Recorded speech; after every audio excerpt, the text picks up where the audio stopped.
निरालंब उपनिषद 36वां श्लोक। बहुत बहुत महत्वपूर्ण प्रश्न पूछा है जिज्ञासु ने, पूछने वाले ने। यूँ तो वेदांत में हर श्लोक अपने आप में अमूल्य हीरा है। हर श्लोक ऐसा है कि उसमें बैठ जाओ तो सब कुछ ही मिल जाएगा, पूरा ही मिल जाएगा। बैठने वाला ऐसा चाहिए, साधक ऐसा चाहिए जो एक श्लोक पर ही ध्यान ऐसा केंद्रित कर दे, उसकी गहराई में इतनी पूर्णता से उतर जाए कि एक में ही बात बन जाए। और ये रोचक तथ्य है कि बात बनती तो अक्सर एक से ही है।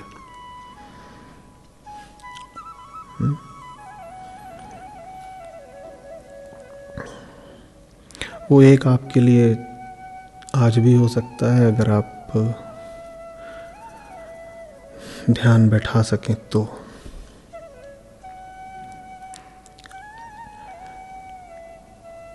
सहस्त्रों श्लोक हैं वेदांत में, एक ही बात करते हैं सब, इशारा सबका एक ही ओर है। किन्हीं भी दो श्लोकों में कोई परस्पर भिन्न बात नहीं कही गई है। एक ही बात है, इस आशा में न जाने कितने रूपों में, कितनी विधियों से, कितने कलेवरों में दोहराई जाती है कि क्या पता कहाँ आपकी बात बन जाए। ये बोलने वाले का हृदय है, ये देने वाले की करुणा है। ऋषि दिए ही जाते हैं और उनको पता है कि आपकी ग्रहणशीलता कुछ इतनी मध्यम है, बल्कि इतनी न्यून है, बल्कि इतनी शून्य है कि वो आपको बहुत कुछ भी दें तो आप तक कुछ पहुंचने की, आपको कुछ मिल जाने की संभावना एकदम नगण्य है। तो ये जो शून्य समान नगण्य संभावना है आपकी ग्रहणशीलता की, ऋषि उसका प्रतिकार करते हैं, मुकाबला करते हैं। कैसे? वो कहते हैं संभावना कम होने का अर्थ होता है कि आपको कोई चीज दी, एक चीज आपको दी एक बार, एक मर्तबा, तो इस बात की संभावना बहुत कम है कि आप उसे ग्रहण कर पाएंगे। आपकी सृष्टि, आपकी रचना, आपकी प्रकृति कुछ ऐसी है कि जो आपके वास्तव में काम की चीज़ है वो आपको पकड़ में आती नहीं, ऐसे कह लीजिए उसको आप पकड़ना चाहते नहीं। तो ये बात ऋषि भली भांति समझते हैं। किसी स्वप्न में नहीं जीते वो, दिवा स्वप्न, खोखली आशा, वो भली भांति जानते हो किन से बात कर रहे हैं। उनको पता है हम कैसे लोग हैं। तो वो उपाय लगाते हैं और उपाय ऐसा है कि दिल धक से हो जाए। उपाय ऐसा है कि यदि जरा भी मर्म हो आपके तो आंसू छलक पड़े। वो कहते हैं एक बार में कुछ आपको मिले, इसकी संभावना है 1/1,00,000। ऐसे सूरमा है हम कि आपको एक चीज दी जाए, उसे आप ग्रहण कर पाए, इसकी संभावना है 1/1,00,000। तो कहते हैं ठीक है, हम 10 लाख बार देंगे। ये हमारा संघर्ष है। ये हमारा प्राकृतिक संभावना की विषमता को जुझारू उत्तर है। बात समझ में आ रही है? मैं एक बार कुछ दूंगा, 1/1,00,000 संभावना है कि वो आपके काम आए। तो इस विषम स्थिति का मैं कैसे सामना प्रतिकार करता हूं? कैसे? मैं कहता हूं मैं लाखों बार दूंगा। जब मैं लाखों बार दूंगा तो संभावना फिर बढ़ जाती है कि आपको कुछ मिले। हाँ, जिनके पास थोड़ा जीवित मर्म होगा भीतर, जो पत्थर ही नहीं हो गए होंगे, वो समझ पाएंगे कि लाखों बार देने के लिए कितना प्रेम और कितना श्रम चाहिए। नहीं तो जैसा मैंने कहा आरंभ में, एक श्लोक काफी है। विचार करिएगा, कोई क्यों इतना दिए जाता है? बोले ही जाते हैं, बोले ही जाते हैं, बोले ही जाते हैं। ये हमारे पास निरालंब उपनिषद। आपको क्या लग रहा है इसमें इतने प्रश्न पूछे गए हैं, वो सब अलग अलग है। 36वें श्लोक पर हम आ गए। ये 20 सवाल क्यों पूछे जा रहे हैं? इतने सुंदर तो उत्तर दे दिए आरंभ में ही। आगे किन्हीं उत्तरों की कोई आवश्यकता बची है? कुछ नहीं। पर वो दिए ही जा रहे हैं, दिए जा रहे हैं। इसलिए नहीं कि पुराने जो उत्तर दिए वो अधूरे थे, उनमें कुछ जोड़ा जाना शेष था। इसलिए कि सामने जो बैठे हैं बड़े मोटी खाल के, चिकने घड़े, कितना भी दे लो उन्हें सोखता नहीं।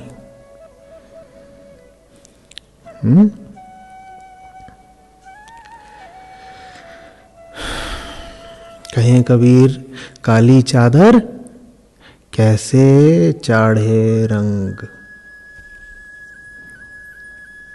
गुरु बेचारा क्या करे शिष्य न लागे अंग। क्या कर लेगा गुरु मेहनत कर करके? शिष्य को उसकी निकटता स्वीकार ही नहीं है। शिष्य येन केन प्रकारेण दूरी बनाए रखने की युक्ति निकाल ही लेता है। शिष्य न लागे अंग, अंग लगने का अर्थात बस गले मिल जाना ही नहीं है। अंग लगने का अर्थ समझ रहे हो? आत्मिक निकटता बनाना। गुरु क्या कर लेगा? ये काम जोर जबरदस्ती के तो होते नहीं। कहें कबीर, काली चादर कैसे चाढ़े रंग। रंग चढ़ा के दिखा दो काली चादर पे। क्या करोगे? और भी बहुत तरीके के साहब ने उदाहरण दिए हैं।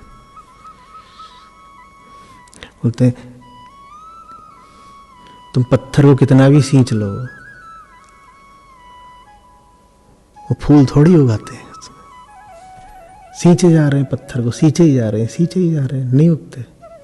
लेकिन न जाने कैसा मन है हमारे ऋषियों का कि वो सींचते ही गए, सींचते ही गए, सींचते ही गए। आज भी सींच रहे हैं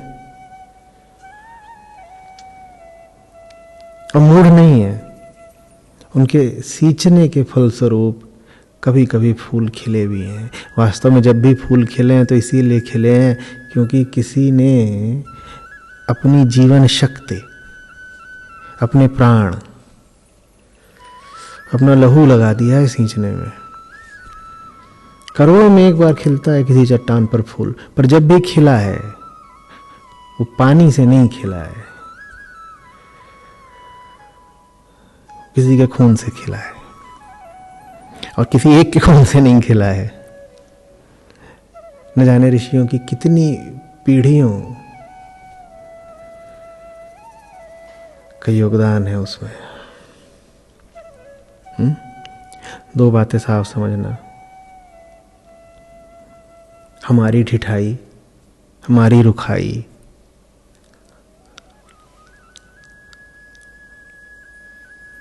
और उनका वात्सल्य, उनका प्रेम। थोड़ा मन को नर्म करो,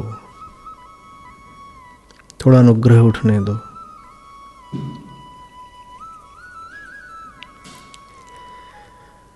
इसलिए नहीं कह रहा कि उन्हें अनुग्रह चाहिए था, इसलिए कह रहा था कि आगे जो मैं समझाने जा रहा हूं कुछ समझ में ही नहीं आएगा। पत्थरों को कुछ समझ में आता है? थोड़ी कोमलता लाओ, थोड़ी मिठास लाओ, थोड़ी लोच लाओ, थोड़ा झुकना सीखो।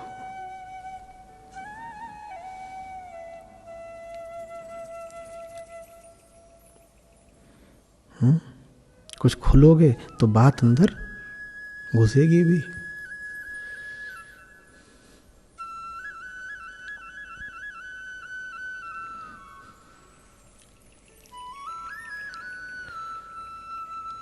तो पूछने वाले ने क्या पूछ दिया इस बार?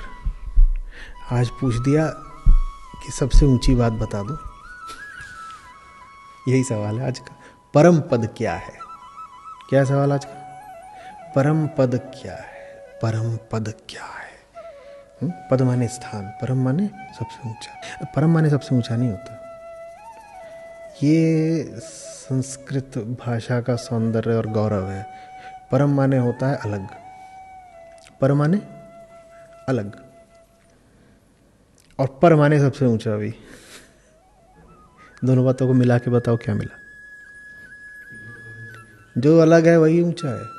यही उत्तर है यहां पर। अच्छा, परम पद किसका?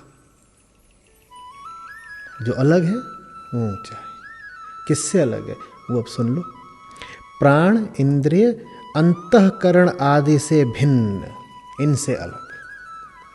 प्राण, इंद्रिय, अंतःकरण आदि से भिन्न सच्चिदानंद स्वरूप और नित्य मुक्त ब्रह्म का स्थान परम पद कहलाता है।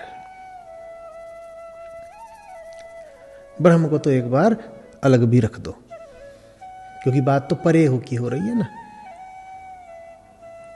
किससे परे जो है वो उत्कृष्ट है, सर्वोच्च है, सर्वोत्कृष्ट है। किससे परे जो है? प्राण, इंद्रिय, अंतःकरण आदि से भिन्न जो है उसे परम जानना। आशय क्या हुआ इसका? कोई सैद्धांतिक बात भर नहीं है, बहुत जमीनी ठोस व्यवहारिक चीज है।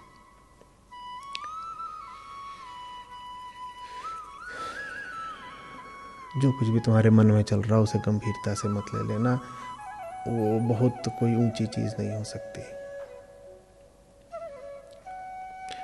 जो भी तुम्हारी भावनाएं हैं, विचार हैं, निष्कर्ष हैं, तुम्हारे जीवन में जो कुछ भी है वो नहीं है परम, क्योंकि वो तो तुम्हारा है ना। वो तुमसे परे कहाँ हुआ?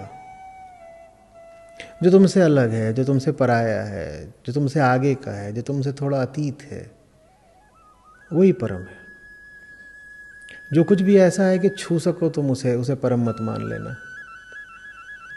वह इंद्रियों की पकड़ में आ गया, परम नहीं है। अंतःकरण में समा गया, परम नहीं है। अनुभव का हिस्सा हो गया, परम नहीं है। तुम्हारे जीवित होने से जिसका संबंध है, तुम्हारे प्राण से जिसका संबंध है, तुम्हारी श्वास से जिसका संबंध है, सो परम नहीं हो सकता। उपयोगी हो सकता है परम तक पहुंचने में, पर स्वयं परम नहीं हो सकता। जिन्हें समझ में आना होगा उन्हें समझ में आ गया होगा, इतने में काम बन जाए। छोड़ो ना अपने आप को महत्व देना। तुम नहीं परम, हल्के हो, छोटे हो। जो इतना भर सीख ले कि अपने आप को महत्व नहीं देना। मैं नहीं वो जिसकी मुझे तलाश। तुम अपनी तलाश में घूम रहे हो क्या? तुम अगर काफी होते तो इतनी बेचैनी और बेकली क्यों होती? तुम में से किसको अपनी तलाश है भाई? और वो रूमानी फिल्मी उत्तर मत दे देना कि आचार्य जी घूम तो सब अपनी ही तलाश में रहे हैं ना। बेकार की बात हो। फिल्मी गानों में अच्छी लगती है। अपने साथ तो हमेशा ही रहते हो, और किसी के साथ रहो न रहो हर समय अपने साथ हो। दूसरों के भी जब साथ होते हो तो अपने ही साथ होते हो। तुम में से कई लोग तो अभी यहाँ बैठे हुए हैं पर अपने ही साथ हैं, मेरे साथ नहीं है। अपनी तलाश किसको है?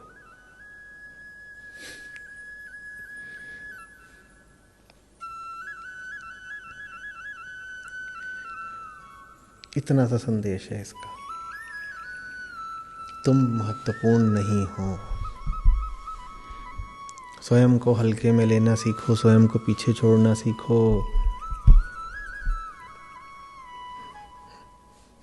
जीवन जीने लायक तब होता है जब तुम्हारे पास कुछ ऐसा होता है जिसकी खातिर मर सको।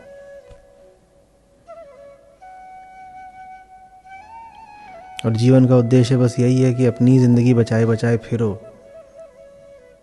तो जी कहाँ रहे हो, पहले ही मर चुके हो। बात हो गई रोचक कि नहीं?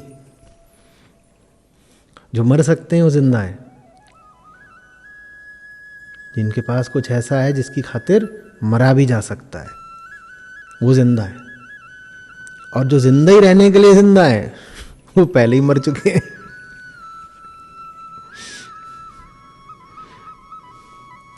जो खुद से आगे निकल गए उन्होंने खुद को पा लिया। जो खुद को ही बचाते संभालते रह गए उन्हें पता ही नहीं कि मैं होता क्या है। कुछ पड़ रही है बात पल्ले?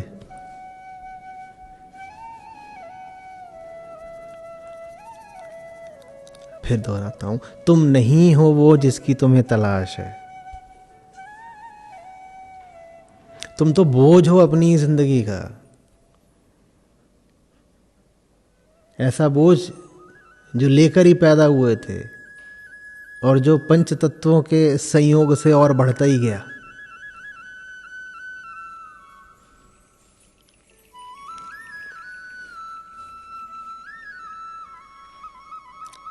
तुम अगर काफी होते तो तुम संतुष्ट होते। नहीं दिख रहा? यदि तुम काफी होते अपने लिए तो तुम स्वयं से ही संतुष्ट होते ना। बता देना स्वयं से संतुष्ट कौन वाला? कौन भला? तुम स्वयं से संतुष्ट हो?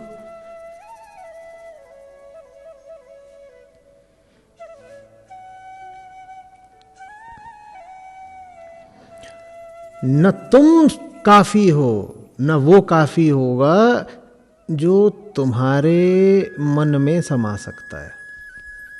इसीलिए बात यहां पर तीनों की कर दी, प्राण, इंद्रिय, अंतःकरण।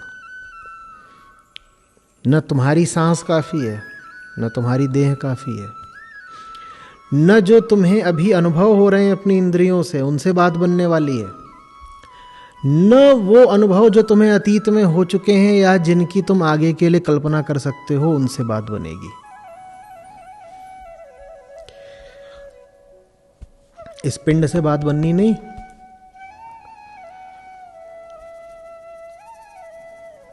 श्वास के आवागमन से बात बननी नहीं है। जैविक रूप से जिए जाने से बात बननी नहीं है।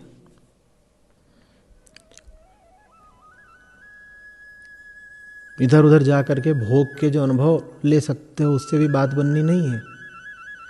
और जो तुम भोग नहीं पा रहे पर जिसकी कल्पना कर सकते हो उस कल्पना से भी बात बननी नहीं है। इंद्रिय भी गई, अंतःकरण भी गया।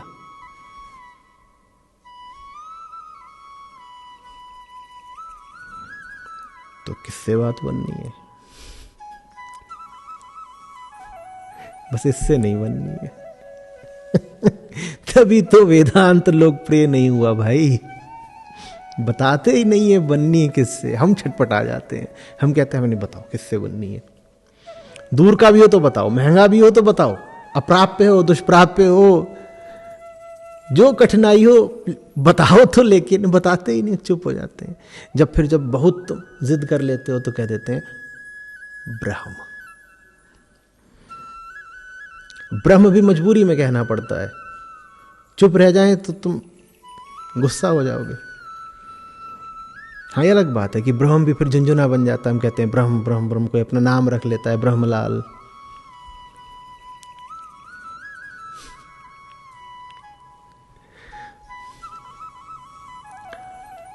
ब्रह्म से कोई विशेष प्रयोजन नहीं है,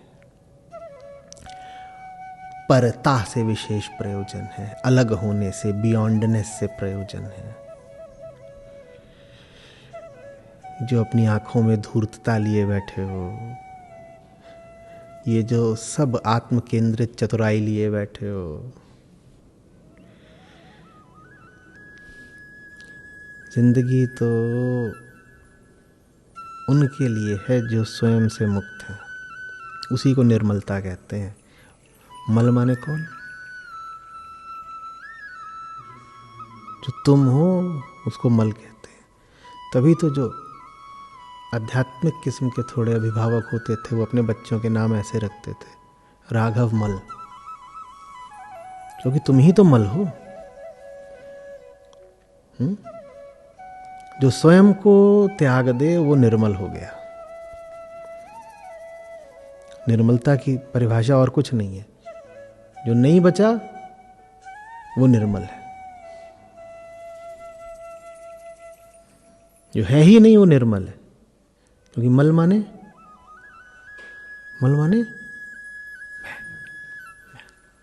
मैं ही मल हूं।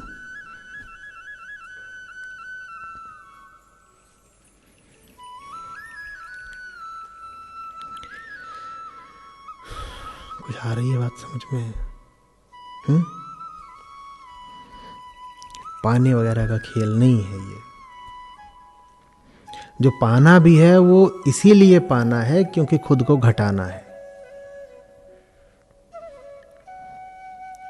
कई बार होता है कि अपने आप को सीधे सीधे प्रत्यक्ष रूप से डायरेक्टली घटा पाना संभव नहीं लगता।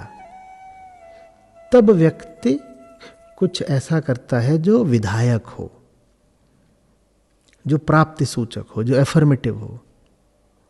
पर वहां भी खेल प्राप्ति का नहीं होता। वहां भी खेल ऐसे ही होता है कि जैसे तुम खोजो कि क्या चाहिए मुझे, क्या बोले, मुझे साबुन चाहिए। अब सुनने में ऐसा लगेगा जैसे तुम कुछ पाने के लिए चल रहे हो, मांग कर रहे हो, मुझे चाहिए, मुझे साबुन चाहिए। पर वो भी तुम्हें क्यों चाहिए? ताकि तुम स्वयं को घटा सको। तो जीवन में जब प्राप्ति भी करनी हो तो ऐसी ही करो, कुछ ऐसी चीज मांगो जो तुम्हें घटा देगी।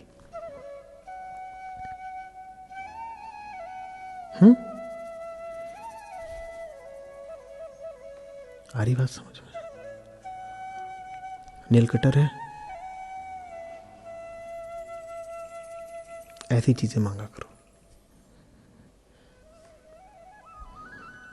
जो तुम्हें घटा दे। या ऐसे करते हो कि उसको लेकर के शोभा के लिए नुमाइश में लगा देते हो कि देखो ये मेरे पास है। नहीं, जितना स्वयं घट सको बिना किसी विधि उपकरण की सहायता के उतना अच्छा। और जब मजबूरी में विधि लगानी ही पड़े तो ख्याल रहे कि इकट्ठा नहीं करना है, जो मांगा भी है उससे घटाना है खुद को।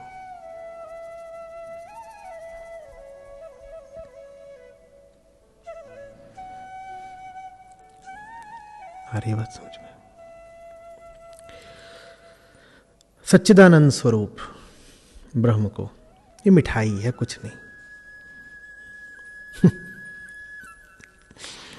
सीधी सीधी बात हमें स्वीकार ही नहीं होती तो कह देते सच्चिदानंद स्वरूप। जो पहली 3 बातें बोली वो वास्तविक हैं, काम की है। प्राणों से परे, इंद्रियों से परे, अंतःकरण से परे।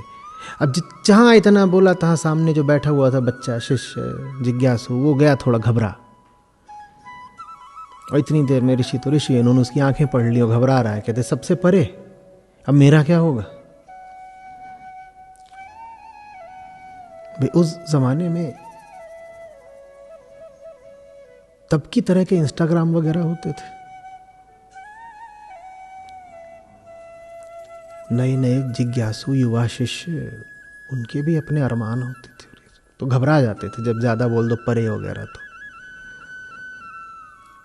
तो तुरंत ऋषि ने फिर थोड़ी सी मिठाई मिला दी, बोले सच्चिदानंद स्वरूप, बड़ा आनंद आएगा बच्चा, चिंता मत करो, कोई कष्ट नहीं होने वाला, कुछ नहीं छिनेगा, बड़ा आनंद आएगा, सच्चिदानंद स्वरूप। अब बच्चा वैसे ही मुस्कुरा दिया जैसे भाई अभी देखो मुस्कुरा रहा, बढ़िया, प्रसन्न। प्रसन्न रखना जरूरी होता है। भाग ही गया बच्चा तो क्या करेंगे, किससे बात करेंगे, उपनिषद कैसे होगा? तो इतना तो प्रसन्न रखना पड़ता है ना बच्चे को कि भाग ही ना जाए। बच्चे भागने को व्याकुल, हर महीने कोई भागता है, फिर मैं पीछे से मिठाई देता हूं, आज सच्चिदानंद मिठाई, बढ़िया।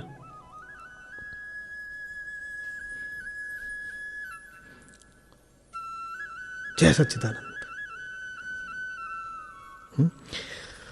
सच्चिदानंद स्वरूप और नित्य मुक्त ब्रह्म का स्थान परम पद है, नित्य है, मुक्त है। जो बंधन में है उसे मुक्ति का क्या पता। मुक्ति तो उसके लिए बस एक आशा है, दिवा स्वप्न है, पर बोलना पड़ता है। बड़े काम के हैं ये शब्द।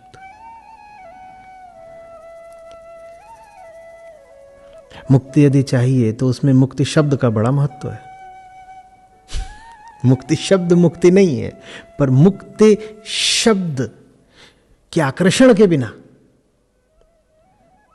मुक्ति शब्द की उत्तेजना के बिना भी मुक्ति मिलनी नहीं है। तो मुक्ति मिले इससे पहले मुक्ति शब्द दिया जाता है। मुक्ति मिलेगी, नित्यता मिलेगी। अब नित्यता का हमें क्या पता, हमारे जीवन में कुछ नहीं नित्य आज तक। सांस सांस अनित्य है, पूरा जन्म अनित्य है, लेकिन फिर भी हमें झुंझुना दे देते हैं, बोलते हैं नित्यता। बड़ा जरूरी है वो झुंझुना। कोई ये ना सोचे कि गलती कर दी उन्होंने, गलती कुछ नहीं, बड़े ऊंचे मनोवैज्ञानिक थे।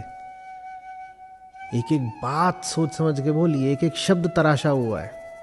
ऐसे ही नहीं ये श्लोक इतने संक्षिप्त है।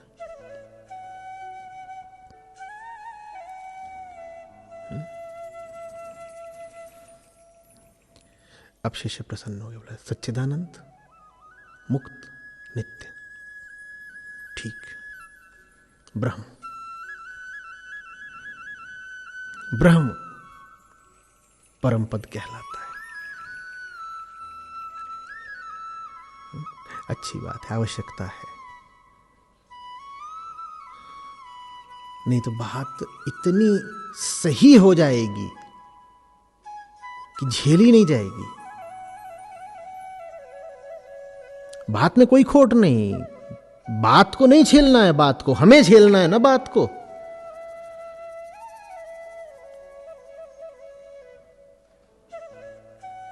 उन्हें बात को मिठाई के साथ देना पड़ता है। इससे बात के बारे में कोई बात नहीं पता चलती, इससे बात पता चलती है हमारी जात के बारे में।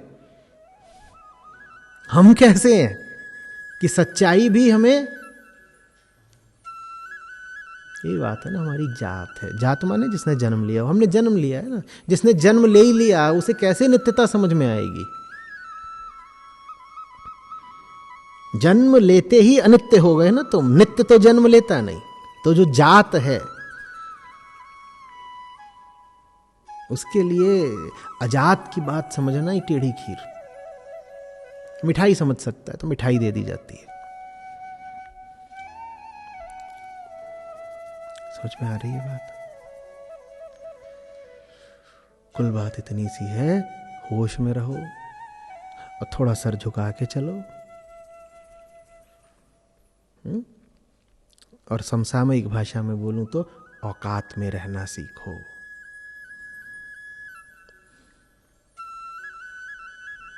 क्या? औकात में रहना सीखो। और जानते तो हम सब हैं ही अपनी औकात। एक वायरस आ जाता है, लगते हैं झूमने, जूझने, गिरने, सांस नहीं ली जाती। और अभी जब बताया जा रहा है कि प्राणों से परे जो है वो परम है, तो नहीं समझ में आती बात। तब जब प्राण छूटने लगते हैं तब थोड़ी देर के लिए कुछ लोगों को होश आता है। विडंबना है। प्राणी को होश भी प्राण हरे जाते समय आता है, वो भी कुछ प्राणियों को, बाकियों को तब भी नहीं आता।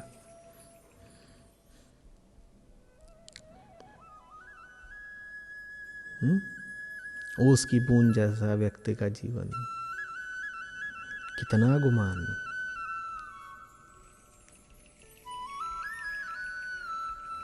कितना गुमान।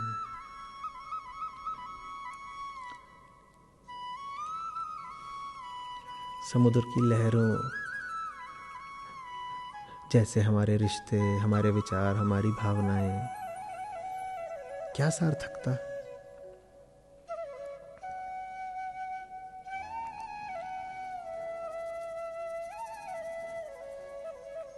ये याद रखनी है बात। विचारों का, भावनाओं का दमन करने की सीख नहीं दी जा रही है, क्योंकि दमन तुम कर ही नहीं पाओगे। काहे? दमन भी एक लहर है। विचार उठा, विचार का दमन करना है, ये क्या था? ये भी तो एक और विचार था। तो विचार नहीं रोक पाओगे। बस याद रखो कि विचार आखिरी चीज नहीं है, इतनी सी सीख है। ना तुम सांस रोक सकते हो, ना तुम विचार रोक सकते हो। शरीर जैसे सांस लेता है, मन वैसे विचार करता है। जब मैं विचार कह रहा हूं तो उसमें भाव सम्मिलित है, नहीं रोक सकते, बस याद रख सकते हो। और वही बात याद रखने की है, उसी को सुरति सुमिरन कहते हैं।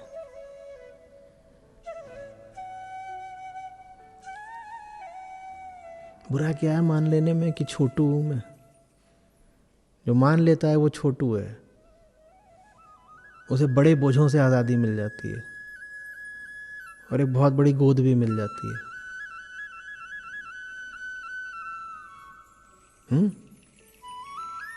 कितना सुंदर नाम है ना, छोटू मल। शुरू से लेके अंत तक सत्य ही सत्य। छोटू भी हो तुम और मल भी हो।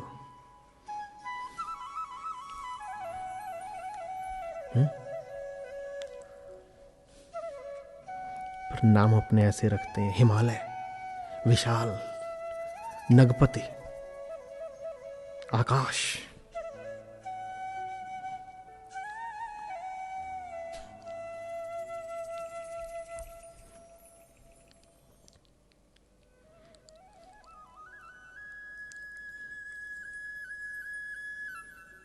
बताइए क्या प्रश्न है?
आचार्य जी प्रणाम। जो छोटा है उसकी जो निरंतर चेष्टा चाहत होती है कि वो बड़ा हो, खुद को बड़ा दिखाता है, जताता है, चाहता भी रहता है, फेक करता है, tries to fake it until he makes it. तो ये जो फेकिंग चल रही है, इसके पीछे क्या मनोविज्ञान है? इसके पीछे मनोविज्ञान नहीं, मूर्खता है। छोटे से बड़ा नहीं हुआ जा सकता। खड़े रहो, अभी इधर आओ। छोटे से बड़ा नहीं हुआ जा सकता। छुटपन का त्याग हो सकता है, और ये दो बहुत भिन्न दिशाएं हैं। हमारा छोटू चाहता है बड़े बड़े जूतों में पांव डाल देना। हमारा छोटू चाहता है डबल एक्सेल की कमीज पहन लेना। क्या होगा? बस छुटपन का त्याग एक आंतरिक घटना होती है। छोटे से बड़े होने की चाहत बिल्कुल वैसे ही होती है जैसे बर्फ का गोला पहाड़ से ढुलकता है, स्नो बॉलिंग जिसको बोलते हो। बर्फ की गेंद चलती है थोड़ी ऊंचाई से, और ढलान पर और बर्फ से गुजरती है तो उसका आकार बढ़ता जाता है। मूल रूप से कुछ बदला? यदि एक कण छोटा था हिम का, तो हिम की बड़ी गेंद भी क्या है? बहुत बड़ी मान ले उसको, दिखने में बड़ी है, उसके मूल में तो वही बर्फ का छोटा सा अणु बैठा हुआ है ना। हम जिसको भी कहते हैं तरक्की, प्रगति, उन्नति, आगे बढ़ना, विशाल हो जाना, वो सब ऐसा ही होता है। तुम मूल रूप से बदल जाते हो क्या बड़े आदमी बन करके? जब तुम कह रहे हो आदमी कोई बड़ा होना चाहता है, तो जो बड़ा आदमी हो गया वो मूल रूप से बदल गया क्या? दोनों ओर से, दोनों तरीके से देख लो बड़े होने को। शारीरिक रूप से बड़े होने को, उम्र बढ़ गई, 5 साल से 50 साल के हो गए। आर्थिक रूप से बड़े हो गए, बैंक बैलेंस बड़ा हो गया। सामाजिक रूप से बड़े हो गए, प्रसिद्धि आ गई। यही सब होता है बड़ा होना। एक आध और इसमें कुछ जोड़ सकते हो। मूल रूप से कुछ बदला। 5 साल का जो बच्चा था, 50 साल का जो वयस्क है, उनकी मूल वृत्तियां क्या बहुत भिन्न है। बच्चे को खिलौना लाने में भी ले गया था, एक एक खिलौना बड़ों के ही उपकरणों का लघु रूप है।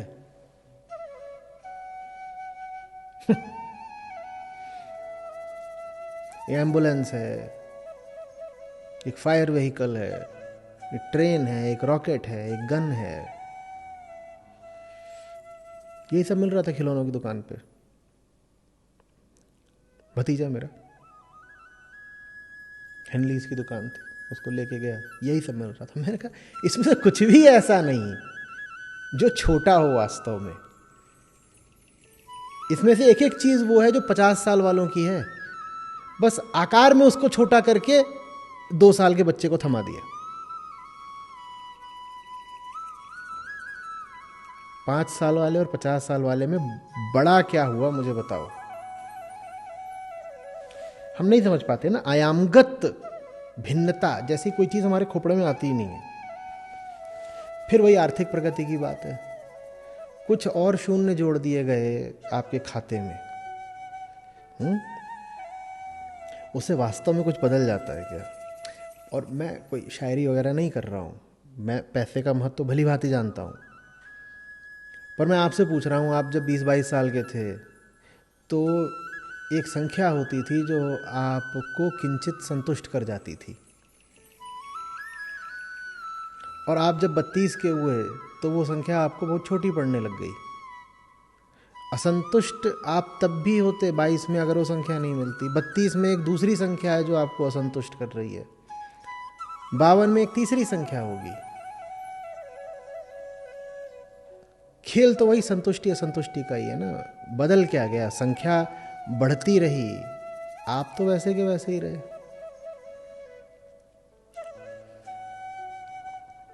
ये लगभग वैसी सी बात है कि कोई रुपयों को पैसे में अभिव्यक्त करे और बोले मैं बड़ा हो गया। अभी आपके पास कितना था? 10। अब 1000पति हो गए, 1000पति हो गए। एक था, वो बोला करता था, बोलता था मुझे जापान जाना बहुत पसंद है और अमेरिका जाना एकदम अच्छा नहीं लगता। वो क्यों? तो जापान जाते तुरंत मैं करोड़पति हो जाता हूं।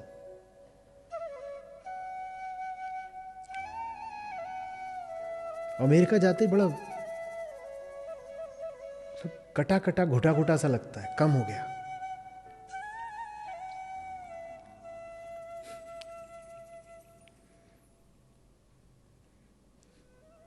समझ में आ रही है बात कुछ? आप बड़े नहीं हो सकते, छोटे को ही बड़ा होना होता है। बड़े होने की इच्छा के मूल में ही छुटपन का सत्यापन है। मुझे बड़ा होना है क्योंकि मैं छोटा हूं। अरे बाबा, यहीं से शुरू कर रहे हो तो बड़े कैसे हो जाओगे? तुमने पहली चीज क्या मान ली? मैं छोटा हूं। अब ये मान लिया मैं छोटा हूं, इसके बाद तुम कह रहे हो मैं छोटा हूं इसलिए मुझे बड़ा होना है, मैं छोटा हूं इसलिए बड़ा होना है, छोटा हूं बड़ा होना है। तुम कितने ही बड़े हो जाओ, पहली चीज क्या मान रखी है? मैं तो छोटा हूं। यहीं फंस जाता है सारा मामला। अध्यात्म बड़े होने का नाम नहीं। अध्यात्म कहता है पहले तो तुम पूछो कि जो तुम अपने आप को माने बैठे हो वो कितना ठीक है। हम तो साफ सवाल करेंगे, आप जो अपने आप को माने बैठे हो कितना ठीक है? और आप जो भी अपने आप को माने बैठे हैं वो सब आपके छुटपन के ही नाम है। आप अपने आप को कुछ भी माने बैठे हो, अपनी नज़र में आप थोड़े बड़े भी हों, पर आप जितने बड़े भी हैं अपनी दृष्टि में, वो भी चीज़ बहुत छोटी है। तो जो भी व्यक्ति अपने आप को जो कुछ भी मानता है बहुत छोटा ही मानता है। इसीलिए तो बार बार ऋषि तुमसे पूछते हैं, क्या तुम वास्तव में वही हो जो तुम्हें लगता है तुम हो? और क्या सवाल है बार बार? तुम अपने आप को बहुत छोटी चीज मानते हो। तो ये भी कहते हैं हम बहुत बड़े हैं, वो वास्तव में मान यही रहे हैं कि बहुत छोटे हैं। क्योंकि तुम जितने बड़प्पन की कल्पना कर सकते हो अपने लिए, खतरनाक बात आ रही है अब, तुम उससे भी ज्यादा बड़े हो। लेकिन जैसे ही मैं ये बात बोलूंगा, ये आपको खतरा है कि गलत दिशा में धकेल देगी। आप फिर बड़े होने की दिशा में सोचने लगेंगे। बड़े होने की बात नहीं है, छोटे न रहने की बात है। अब मैं कैसे समझाऊं कि दोनों में कितना अंतर है? कुछ समझ में आ रहा है? बड़े होने की बात नहीं है, छोटे न रहने की बात है। और बड़े होने की कोशिश कर करके तुम अपने छोटपन से आजाद नहीं हो पाओगे। ये व्यर्थ कोशिश है। कारण समझ गए हो ना? बड़ा वही होना चाहता है जो अपने आप को पक्का पक्का छोटा मानता है। जो इतना छोटा है वो कितना भी बड़ा हो जाए, छोटा तो वो रह ही गया। ये है बात। इसीलिए देखो ना, शब्द कैसे इस्तेमाल होते हैं। शब्द इस्तेमाल होते हैं अहिंसा, अद्वैत। अच्छा हो कि हम विशाल भी ना बोले, हम बोले अलघु। अलघु, छोटा नहीं। ये तो नीति नीति की खूबसूरती।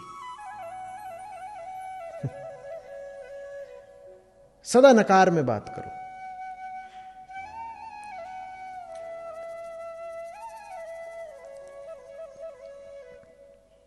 आचार्य, अस्तेय, अपरिग्रह, निरालंब। नकारा ही आ रहा है लगातार, अवलंबन नहीं।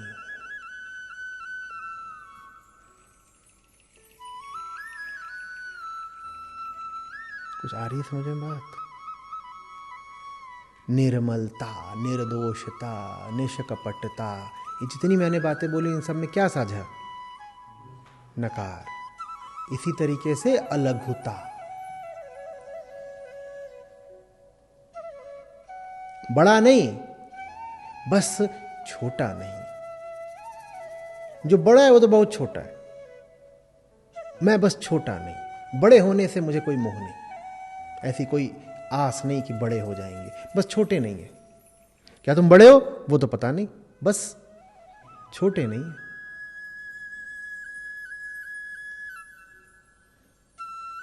लेकिन बस यूं बोल नहीं देना है कि छोटे नहीं है। अगर छोटे हो तो पहले मानना पड़ेगा, हाँ छोटे हैं, पर छोटा रहना नहीं। खाली जबानी कारीगरी से काम नहीं चलता कि मुंह से बोल दिया हम छोटे नहीं हैं, ऐसा थोड़ी होता है।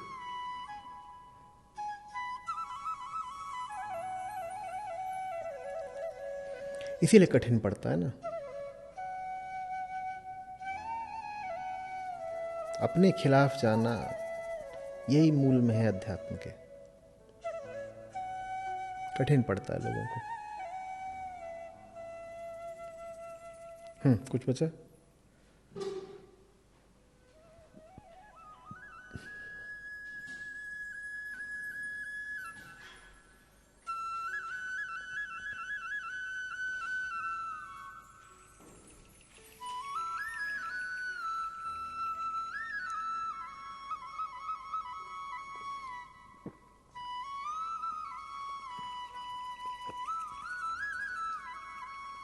आचार्य जी, इसी दायरे में थोड़ा निजी संघर्ष है मेरा, इसीलिए और स्पष्टता चाह रहा हूँ।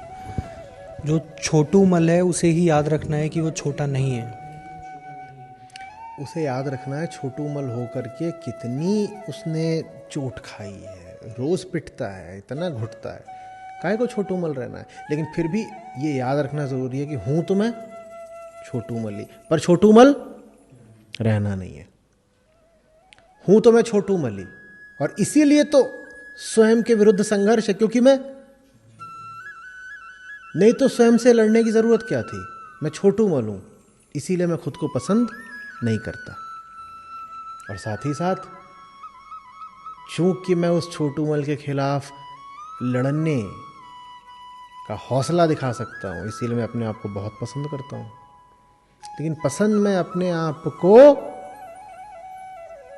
कुछ शर्तों के साथ करता हूं। क्या शर्त? अगर मैं छोटू मल के खिलाफ लड़ सकूं तो मैं अपना मुरीद हूं, प्रशंसक। अगर मैं छोटू मल के खिलाफ लड़ सकूं तो मैं अपना प्रशंसक हूं, और अगर मैं छोटू मल के खिलाफ नहीं लड़ सकता तो मैं अपना निंदक हूं। ऐसे होना चाहिए कि मैं कौन हूं? छोटू मल। तो अगर मैंने अपने आप को ऐसे मार लिया तो दूसरे हाथ से मैं अपनी पीठ थपथपाऊंगा। क्यों? क्योंकि मैं छोटू मल के खिलाफ लड़ पाया, तो मैं अपने आप को शाबाशी दूंगा, वाह बेटा वाह। और अगर मैं छोटू मल को पुचकार रहा हूं तो दूसरे हाथ से मैं, ये समझ में आ गई बात? तो अपनी प्रशंसा करने का हक तुम्हें तभी है जब तुम अपनी निंदा कर सको। नहीं समझ में आ रही बात? जो हाड़ तोड़ श्रम करके अपने आप को गला सके, सिर्फ उसी को अधिकार है कि वो अपने आप को थोड़ा गौरव के साथ देख सके।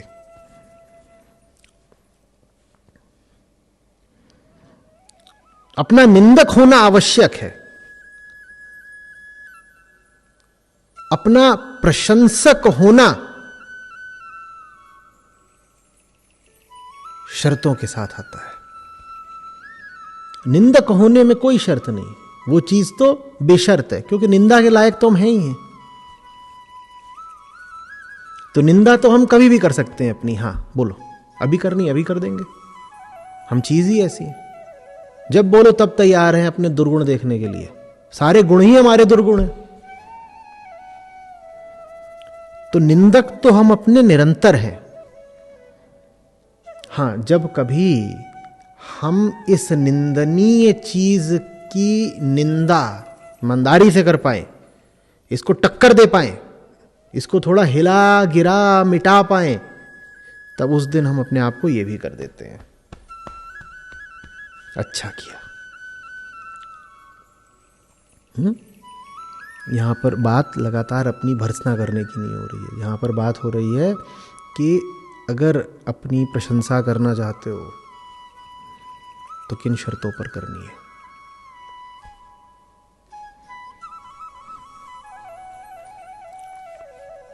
समझ में आ रही है बात? मैं चाहता हूं हम सब इस लायक बने कि अपनी प्रशंसा कर सकें, पर वो चीज हल्की नहीं है, आसान नहीं है। कुछ नहीं रखा है व्यर्थ की विनम्रता में, कि तुम सदा यही बोलते रहो कि मैं तो निकृष्ट हूं, अधम हूं, पापी हूं। नहीं, कोई आवश्यकता नहीं है।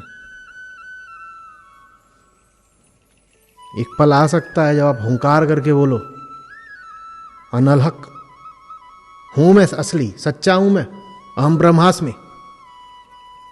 उसके लायक बनो, और लायक बना जा सकता है। लायक नहीं बना जा सकता तो ऋषि इतनी मेहनत नहीं कर रहे होते। और वो बात भी देखो एक पल की होगी। आज मैंने कुछ ऐसा करा है कि आज अपनी तारीफ कर लूंगा, कल मैं क्या करूंगा मैं नहीं जानता, क्योंकि माया तो जिंदा है। कौन जिंदा है? जो सांस ले रहा है वो जिंदा है ना, उसी का नाम क्या है? माया। तो जिंदा है, कल का भरोसा नहीं। पर आज मैंने ये बच्चू छोटू मल को अच्छी टक्कर दी है। बहुत कह रहा था नींद आती है नींद आती है, ऐसी टक्कर दी मैंने इसको। 4 घंटे अतिरिक्त जगा के रखा, बार बार बोल रहा था भूख लग रही भूख लग रही, बढ़िया टक्कर दी इसको मैंने। 6 घंटे और कुछ खाने नहीं दिया, एकदम फिसला जा रहा था, बेईमानी करनी है आज। पकड़ लिया मैंने पीछे से, धर दबोचा बच्चू को, कहीं नहीं बेईमानी करनी। बहुत छटपटाया, लड़ने भिड़ने को तैयार था। मैं छोड़ूंगा नहीं, नहीं करने दूंगा बेईमानी। जिस दिन ऐसा करो उस दिन कहना आज ठीक है, शाबाश। में आ रही बात। और जिस दिन बच्चू मल जीत गया, कहना आज तो गड़बड़ हो गया, आज तो हमने अपना नाम ही सार्थक कर दिया, आज तो हम सही में बच्चू मल ही निकले।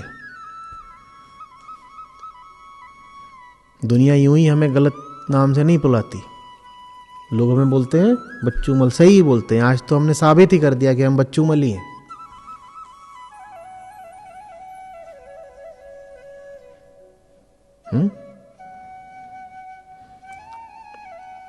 लिख लो बड़ा बड़ा, बच्चू मल को टक्कर देनी है।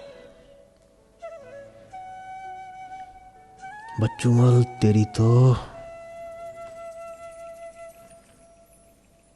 उठते बैठते सोते जगते खाते पीते लगातार बच्चू मल ध्यान में रहे। और अपने आप को जोश दिलाते रहा करो, आ बच्चू मल आज बताता हूं आज तुझे।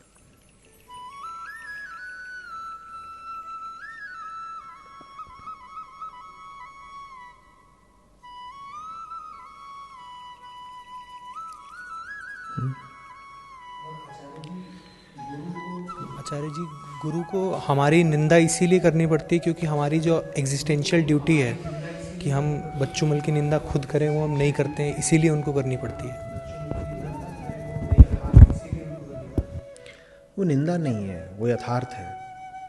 तुमको निंदा लगती है क्योंकि तुम अपने आप को पता नहीं क्या मानते हो। गुरु तो बच्चू मल को बच्चू मल बोल देता है, पर बच्चू मल का नाम कुछ अनाड़ियों ने क्या रख दिया है, महाविशाल,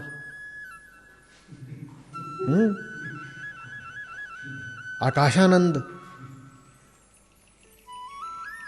तो उनको जब बोल दो बच्चू मल, हमने तो सिर्फ हकीकत बयान करी थी, बच्चू मल को चोट लग गई।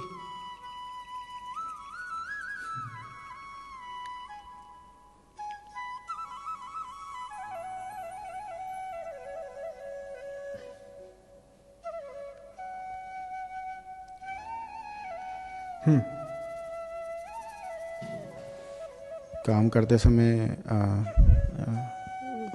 एक लगातार आप पर प्रेशर तो बना ही रहता है, तो उसको झेल सकें उसके लिए उस जो आपके सामने जो स्थिति है उसको तो सीरियसली लेना पड़ता है। तो जो लेने वाला है तो उसको स्थिति को सीरियसली ले रहा है, उसको गंभीरता से अपने सामने रख रहा है, तो वो क्या गलती कर रहा है उसको गंभीरता से लेके? क्योंकि गंभीरता से खुद को नहीं लेगा तो स्थिति को क्यों लेगा? गंभीरता से उस स्थिति के प्रति जो स्वयं में विरोध है उसको लेना है। बच्चू मल हल्की चीज नहीं है ना, उसको हराना है तो उसे गंभीरता से तो लेना ही पड़ेगा। कोई भी स्थिति थोड़े ही गड़बड़ होती है भाई, कोई भी स्थिति बड़ी भयानक विशाल या गंभीर नहीं होती।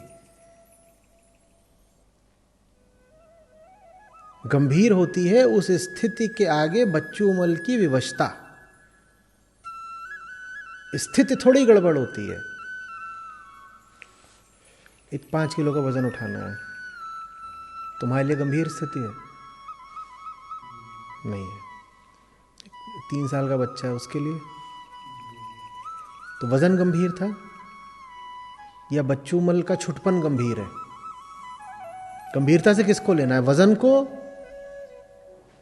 या बच्चू मल का जो गहन विश्वास है अपनी अक्षमता में उसको?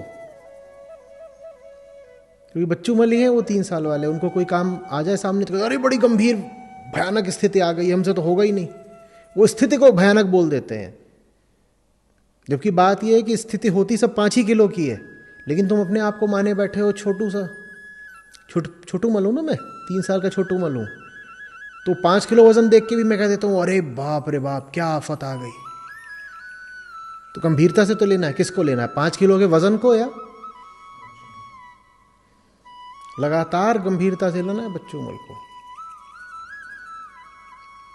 बच्चू मल जहां आफत नहीं है वहां आफत खड़ी कर देते हैं, और जो सबसे बड़ी आफत है वो उनको दिखाई नहीं देती। कौन है सबसे बड़ी आफत? बच्चू मल स्वयं। वो उनको समझ में नहीं आती बात। वो लगातार बाहरी हालात का रोना रोते रहते हैं। 5 किलो का वजन आ गया, हम क्या कर सकते थे आप बताइए? नहीं, आप बताइए ना। इतनी जबरदस्त भयानक स्थिति थी बाहर, कोई क्या कर सकता है आप बताइए? किसको गंभीरता से लें, 5 किलो के वजन को या बच्चू मल की जो ये कृत्रिम लघुता है इसको?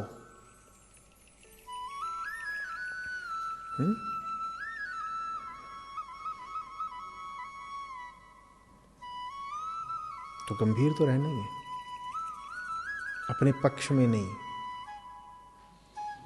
अपने विपक्ष में। अपने पक्ष में गंभीर नहीं रहना है। अभी तुम्हें जो भी लोग दिखेंगे बड़े गंभीर गंभीर सब दुनिया में रहते हैं, वो अपने पक्ष में गंभीर रहते हैं। तुम्हें भी गंभीर रहना है अपने विरोध में।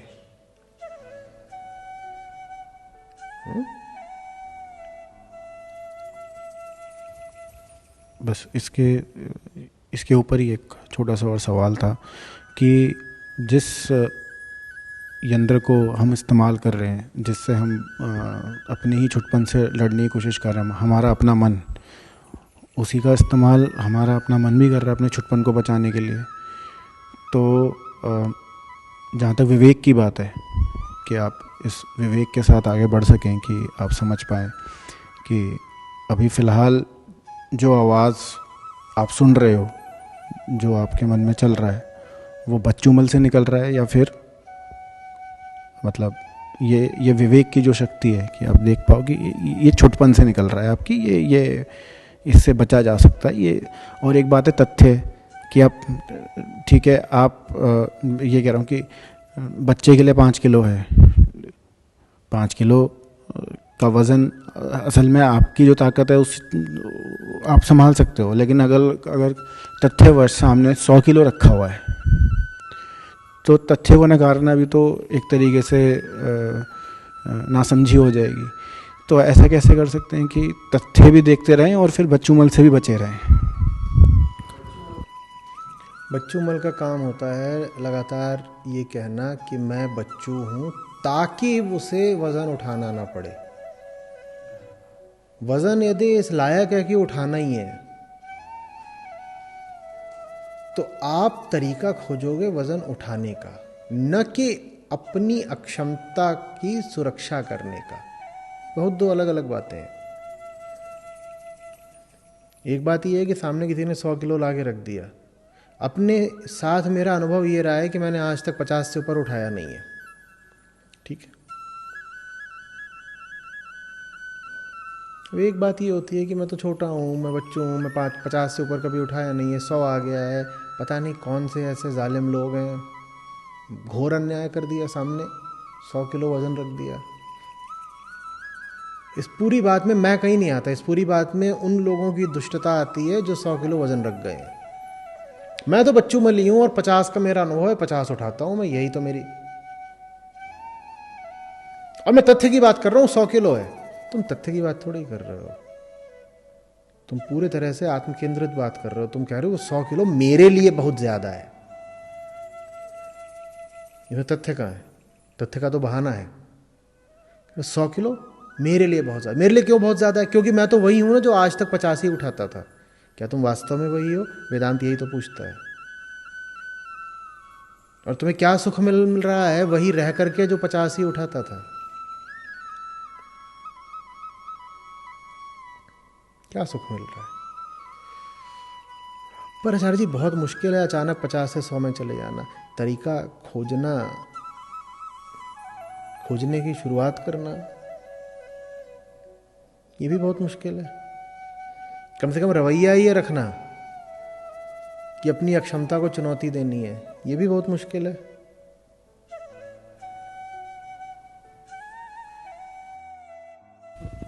आचार्य जी, इससे एक सवाल जो मतलब रोज़मर्रा के जीवन से ही, कि अब तब दिख रहा है कि अपने क्षमता पे कोई भी लगाम लगाना, कुछ भी उस पर व्यंग्य रखना, वो अपने आप में उसकी एक सीमा बांधना है, जो कि छुटपन का खेल है। अगर हमारा जो पूरा तंत्र है सोचने, उसका 99% ही सही ऐसा है कि वो आपकी छुटपन से निकल रहा है, तो फिर मतलब अभी सत्र चल रहा है, आपको सुन रहे हैं, बढ़िया है, अभी सत्र खत्म हो, तो पहली चीज़ तो ये होगी कि वो सवाल उठता है कि इसके बाद अब क्या किया जाए। तो उसका जवाब भी तो सोच विचार से ही निकल रहा है। नहीं, ये प्रश्न नहीं उठता कि क्या किया जाए। आपके सामने करने के लिए जीवन अगला क्षण लाकर रख देता है, क्या किया जाए। क्या कोई क्षण होता है जीवन का जब आपके पास करने के लिए कुछ नहीं होता? यहाँ से उठोगे, क्या ये ईमानदारी की बात है कि तुम पूछोगे अब क्या किया जाए? तुम्हें भली बात ही पता है कि यहाँ के बाद तुम्हारे पास करने के लिए क्या है। अब प्रश्न ये है कि वो जो करना है उसके सामने तुम्हें छोटूमल रहना है या छोटूमल को टक्कर देनी है। यहाँ से उठने के तुरंत बाद तुम्हें एक रिपोर्ट बनानी है, और उस रिपोर्ट का ख्याल आते ही छोटूमल बोल रहा है हम तो सोएंगे और बेईमानी करेंगे, हम नहीं बनाएंगे। अब वो तुम्हें देख लो क्या करना है। जीवन कोई पल खाली नहीं छोड़ता, करने के लिए तो हमेशा कुछ ना कुछ होता ही होता है। जीव पैदा हुए हो, कर्म से कैसे बचोगे? उस कर्म के सामने तुम कौन हो? किसी भी पल की चुनौती के सामने तुम कौन हो? छोटूमल या छोटूमल को टक्कर देने का इरादा है? अंतःकरण में आपके जो कुछ है वो आपका अपना चयन है, और आपका चयन होता है अपने आप को बचा के रखने के लिए। आपके अंतःकरण में जो कुछ ऐसा होता है आपको तोड़ दे, उसको आप नहीं रखेंगे बहुत दिनों तक। उसको पहली बात तो इंद्रियां अनुभव करने में बहुत रुचि दिखाएंगी ही नहीं, और वो संयोगवश यदि अनुभव हो भी गया तो अंतःकरण में उसको स्थान देंगे नहीं। उदाहरण दिए देता हूँ, आपके कान में कोई फिल्मी गीत पड़ता है, आपको याद हो जाता है। आपके कान में सैकड़ों श्लोक पड़े होंगे, कितने याद हैं? है अंतःकरण में। तो अंतःकरण कोई भंडार ग्रह ही नहीं होता कि उसमें जो कुछ आ रहा है वो रख रहा है। अंतःकरण में हम बहुत चुन चुन के स्थान देते हैं सामग्री को। अंतःकरण में छोटूमल बस वही रखता है जो उसके काम की चीजें हैं। समझ रहे हैं बात को? अब सुसंगति क्या है? सुसंगति का अर्थ है ऐसे की निकटता जो आपके अंतःकरण को चुनौती दे दे, ललकार दे। आप जो कुछ अपने घर के भीतर अपने दिमागी गोदाम में अंदर रखे बैठे हैं उसकी व्यर्थता दिखा दे, बोल दे ये दो कौड़ी की बातें हैं जो मन में लेके घूम रहे हो। इसको सुसंगति कहते हैं।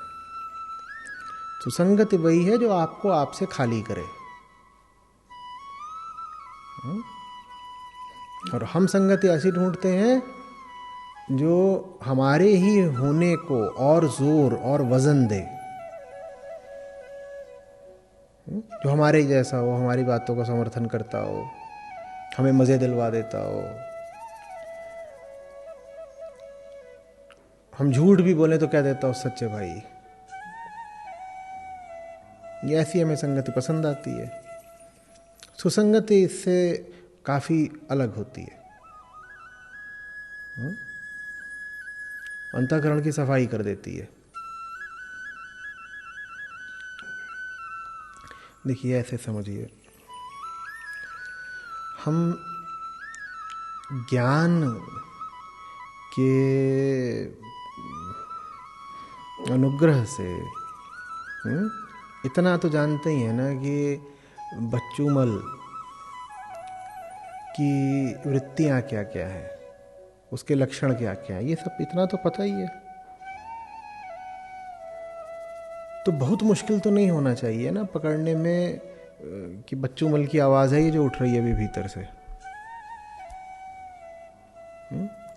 आवाज़ कांप रही है, आवाज़ में भय है, आवाज़ लालच में पगी हुई है बिल्कुल। कितना मुश्किल है ये जानना कि ये कहाँ से आ रही है। और जब जानना मुश्किल हो और हम पहले ही स्वीकार रहे हैं कि आपने जैसे कहा डिस्टिंग्विश करना मुश्किल है, तो फिर तो सीधा सा नियम है कि सावधान रहो और जो भी आवाज़ उठ रही है ज़रा उसकी छानबीन करते चलो। अगर तो ये होता कि हम बिल्कुल साफ साफ पहचान ही जाते हैं कि कब भीतर से वही क्षुद्र अहंकार बोल रहा है, तब तो फिर भी बात ठीक थी, पहचान गए, तुरंत आगे बढ़ गए। लेकिन यदि स्थिति ये है कि पहचानना कठिन है, तब तो अतिरिक्त सावधानी चाहिए ना। फिर तो कुछ भी उठ रहा हो भीतर से, जिसको हम बोलते हैं कि हमारी ये आत्मा की आवाज़ है, हमारी चेतना की आवाज़ है, हमारी कॉन्शियंस की आवाज़ है, जो भी है, हमको तो अब सभी की छानबीन करनी है। जैसे आप जाएं किसी बड़े हॉल में, आप प्रवेश ले रहे हो या आप हवाई अड्डे पर हो, तो क्या फ़र्क पड़ता है आप कौन है। सुरक्षाकर्मी खड़ा हुआ है और पूरी आपकी छानबीन तो करेगा ही करेगा। करे, भले ही ये बात सही है कि जब 1,00,000 लोगों की छानबीन होती है तो उसमें से कोई एक निकलता है अपराधी, छानबीन तो सबकी करनी है। कई बार तो जो छानबीन कर रहे हैं उन्हें भी पता है कि अब जो आ रहा है सामने, अब एक वृद्धा महिला है, मान लीजिए वो 88 वर्ष की हैं और दिख रहा है दुर्बल भी हैं, अब ये थोड़े ही कोई फ्लाइट में वारदात करेंगी, लेकिन फिर भी प्रक्रिया पूरी की जाती है, पूरी खोजबीन की जाएगी, एक एक सामान तलाशा टटोला जाएगा। ऐसे ही अपने विचारों के लिए रहना है। जहां दिखाई दे कि यहां तो कोई खतरा ही नहीं है, यहां तो, वहां भी जो मूलभूत सवाल जवाब है वो पूछ जरूर लेने हैं। अपने पक्ष में खड़े होने के लालच से बचे रहना है। थोड़ी तीखी सी ही निगाह रखनी है खुद पर।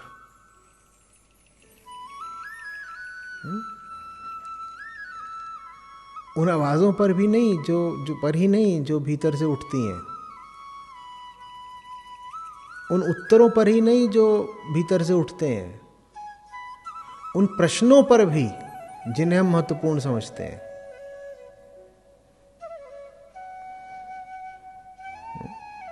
मतलब इतना सावधान होने के बाद भी भूल होती रहेंगी, पर कुछ कम होंगी, उत्तरोत्तर प्रगति होगी। पहले जैसे थे उससे थोड़े बेहतर होते जाएंगे, है ना। कोई ये शर्तिया फॉर्मूला इत्यादि नहीं है, लेकिन जांचने से कुछ लाभ तो होता ही है ना। उसी को आत्म जिज्ञासा कहते हैं, सेल्फ इंक्वायरी यही है। पूछते चलो, परखते चलो। अब बात यह है कि जो पूछने वाला है वो स्वयं भी पूर्णतया निर्दोष तो है नहीं, है तो वो भी मन ही, तो गच्चा खाएगा।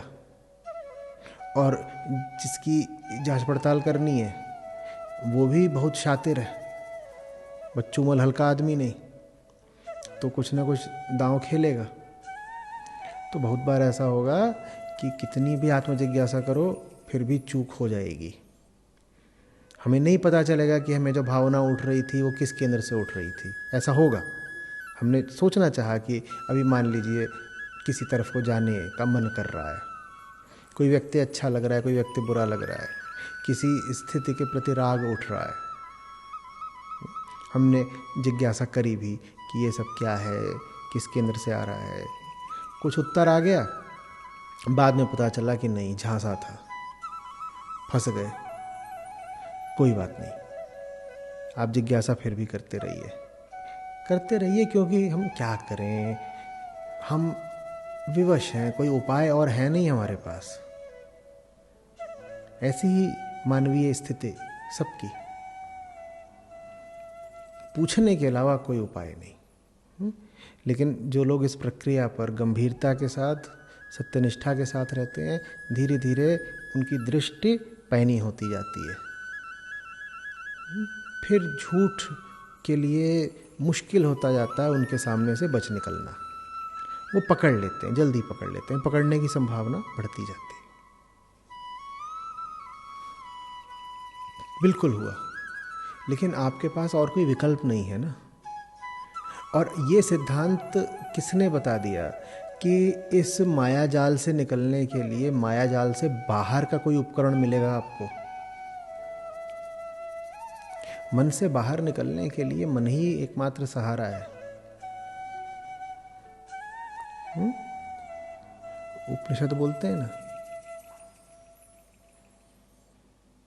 मन एव मनुष्याणाम कारणम बंध मोक्षयो। ठीक वैसे जैसे मन आपके बंधन का कारण है, मन ही आपके मोक्ष का कारण बनेगा। जंगल से बाहर जाने के लिए भी जंगल के बीच से ही गुजरना पड़ेगा, जंगल की ही धरती पर गुजरना पड़ेगा, जंगल के ही पेड़ों का सहारा लेकर जिंदा रहना पड़ेगा उस दिन तक जिस दिन तक जंगल से बाहर ना निकल जाओ। एक श्लोक है जिसका भाव यह है कि मन से मन को आलोकित करो। उपनिषदों का ही है, मन से मन को आलोकित करो। कितनी सुंदर बात है, देखिए। कोई नहीं आने वाला सहारा देने के लिए। मन की दुष्टाई को मन से ही पकड़ना है, मन के अंधेरे पर मन का ही प्रकाश डालना है।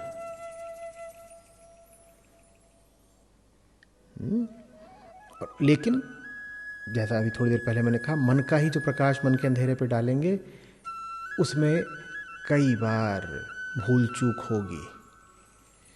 हर भूल को, हर चूक को आगे के लिए सबक बनाना है।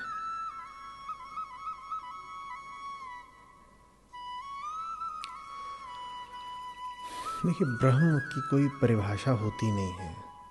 ब्रह्म की परिभाषा बस यही है कि जो कुछ भी तुम्हारे निजी वर्तुल से बाहर का है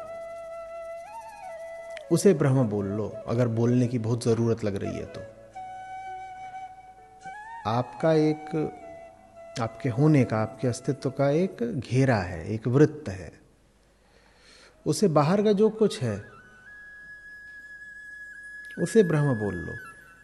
अब हमें बहुत रुचि इसमें नहीं दिखानी है कि उसके बाहर क्या है।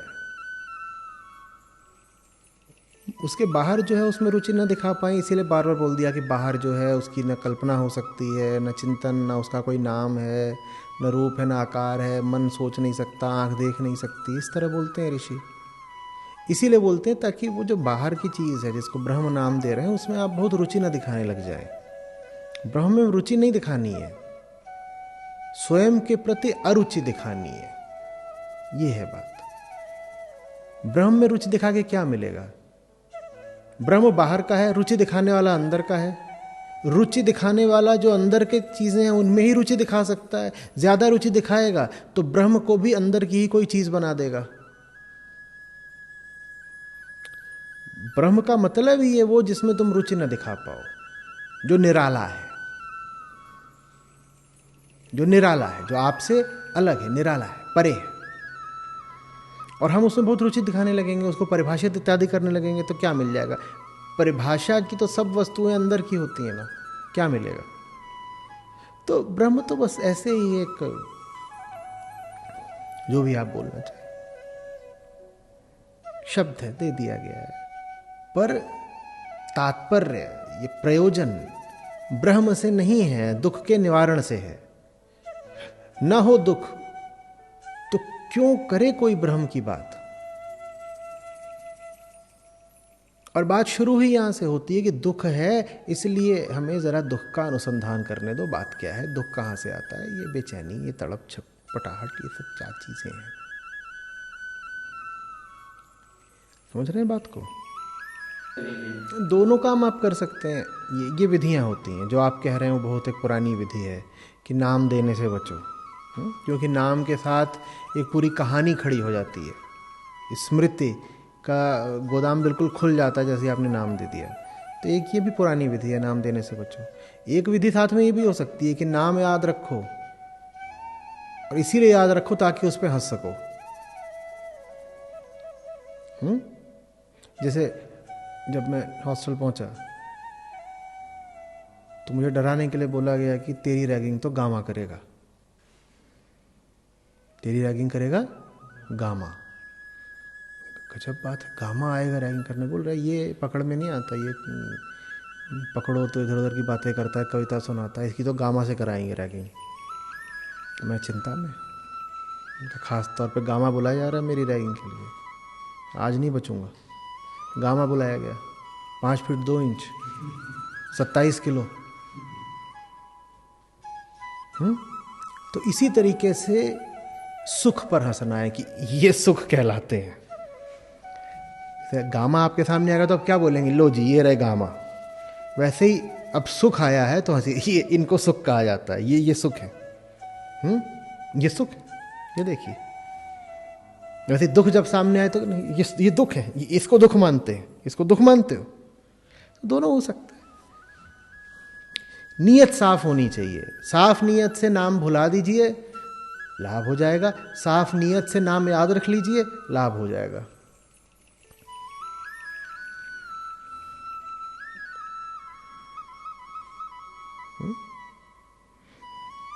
नाम तो बहुत मजेदार, नाम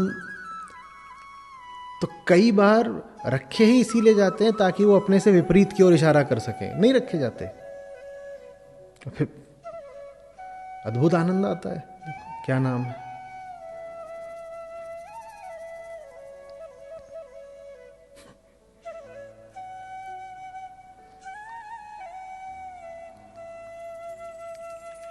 इससे अच्छा क्या हो सकता है कि झूठ अपने झूठ होने का प्रमाण स्वयं बन जाए,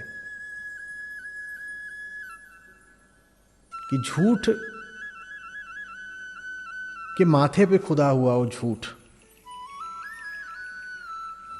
वैसे ही जितने शब्द हैं ना, इन सबके माथे पर खुदा हुआ है इनका निस्सार होना। बस आप उनके मुंह में मत आ जाया करिए, बहक मत जाया करिए। तभी तो मैंने कहा नाम होना चाहिए बच्चों में, इससे बढ़िया क्या हो सकता है। कोई आ रहा है आपके सामने और नाम क्या है उसका, जिंदगी है व्यर्थ, नाम है सिद्धार्थ। अब वो उसका नाम ही बता रहा है कि देखो माया के क्या जलवे होते हैं। व्यर्थ का नाम रख दिया सिद्धार्थ। कोई भी आप नाम ले लीजिए, नाम तो सब अच्छे अच्छे रखे जाते हैं। कि जैसे भैंस चली आ रही हो कोई और नाम है कामिनी, हंसेंगे ना तब, क्योंकि तब स्थिति बहुत स्थूल है, साफ दिख रहा है वो भैंस है, उसके सींग है और पीछे से वो आ रहा है उसका दूधिया, और वो क्या बोल रहा है, कामिनी कामिनी, तब हंस देंगे। पर दुनिया में सभी ऐसे हैं। किसका नाम मुझे बताइए, किसका नाम उसकी हकीकत के ऊपर एक चुटकुला नहीं है। मुझसे ज्यादा अशांत कोई रहता है, और नाम देखो प्रशांत। नाम ही अपने गलत होने का प्रमाण है। एक ही नाम सच्चा है, ईश्वर का नहीं, बच्चूमल का। साचा तेरा नाम, बाकी सारे नाम मिथ्या हैं। किसका नाम सच्चा है बताइए। ऐसे ही सुख और दुख है, उनके माथे पर खुदा हुआ है कि झूठ है। तो नामों को हटाने की क्या जरूरत है, अगर नाम देख के ही पता चल जाए कि झूठ बोल रहा है।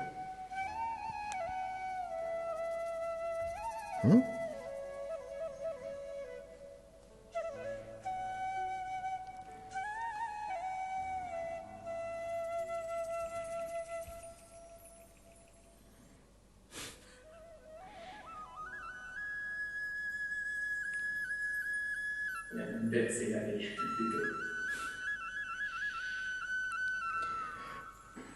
ऐसे ही मिला करिए ना जब भी किसी से, तो कोई भी हो अपना नाम बताए, हंसने लग जाइए, फिर अपना नाम बताइए, फिर हंसने लग जाइए। नामों से बड़ा चुटकुला कोई है? कोई नाम है जो सच्चा है? बता दीजिए।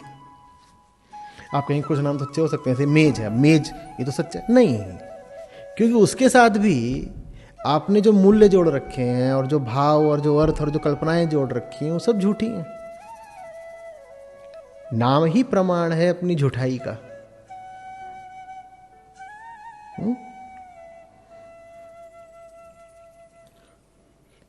मैं जीवित हूं, हा हा हा हा हा। जीवित हो? कैसे जीवित हो?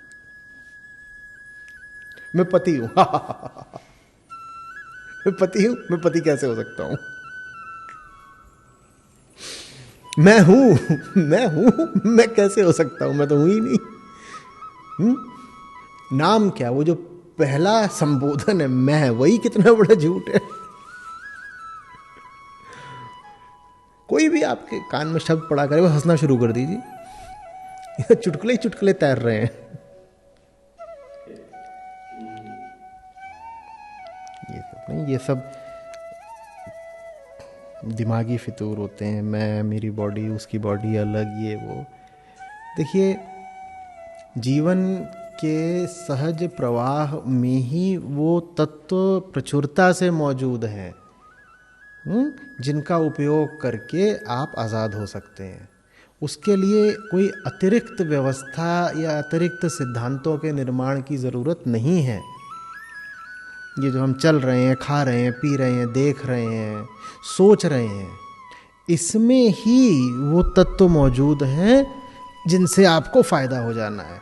कोई बाहरी सिद्धांत लाना और सोचना कि अच्छा ऐसे सोचा करो या ऐसे देखा करो, ये सब इसलिए होता है ताकि आपको वो देखने की ज़रूरत ना पड़े जो देखना ज़रूरी है।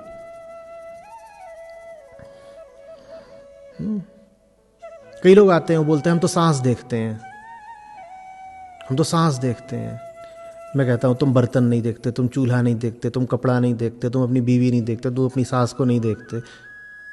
तुमने इन सबको देख लिया होता तो सांस को देखने की जरूरत क्या पड़ती? अतिरिक्त विधि चाहिए क्यों? जीवन ही तो विधि है। हर पल आपके सामने जो स्थिति आ रही है, क्या आप उसकी सच्चाई से अवगत हैं?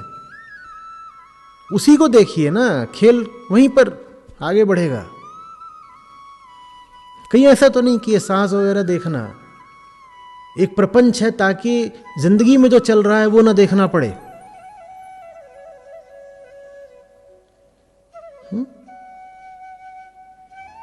नहीं चाहिए और बहुत कुछ। जीवन प्रतिपल हमारे सामने दीवारें भी ला रहा है और दरवाजे भी।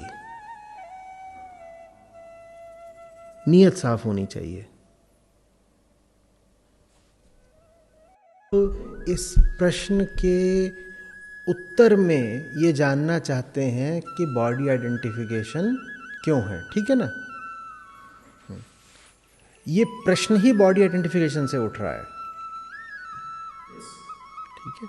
तो आप पूछेंगे कि शरीर से क्यों है तादात्म्य में, तो उत्तर आएगा क्योंकि ये प्रश्न है। आप अनुभव करते हैं कि शरीर से तादात्म्य है, तभी तो आपने प्रश्न पूछा ना। आप अनुभव ना करते होते तादात्म्य तो प्रश्न नहीं होता। हाँ, तो इसका उत्तर वेदांत देता है, कहता है अनुभव मात्र है, सत्य नहीं है। क्यों है उसके ही विषय में पूछ सकते हैं जो है। जो नहीं है उसके बारे में क्यों पूछते हो कि क्यों है? वो है नहीं, वो बस भासित होता है, प्रतीत होता है, अनुभव मात्र है नहीं। देह आप है नहीं, अनुभव करते हैं कि देह है। जब अनुभव ना करें तो नहीं रह जाएंगे। अनुभव कर रहे हैं इसीलिए अभी प्रश्न पूछ रहे हैं। अनुभव कर रहे हैं तो प्रश्न पूछ रहे हैं। अब हम आपको कैसे बताएं कि आप क्यों अनुभव कर रहे हैं? तो आपका चुनाव है। तो फिर आगे और उत्तर ये आया, बॉडी आइडेंटिफिकेशन क्यों है? क्योंकि आपका चुनाव है। चुनाव क्यों है? आपकी मर्जी है। क्यों है? क्योंकि आप राजा हैं।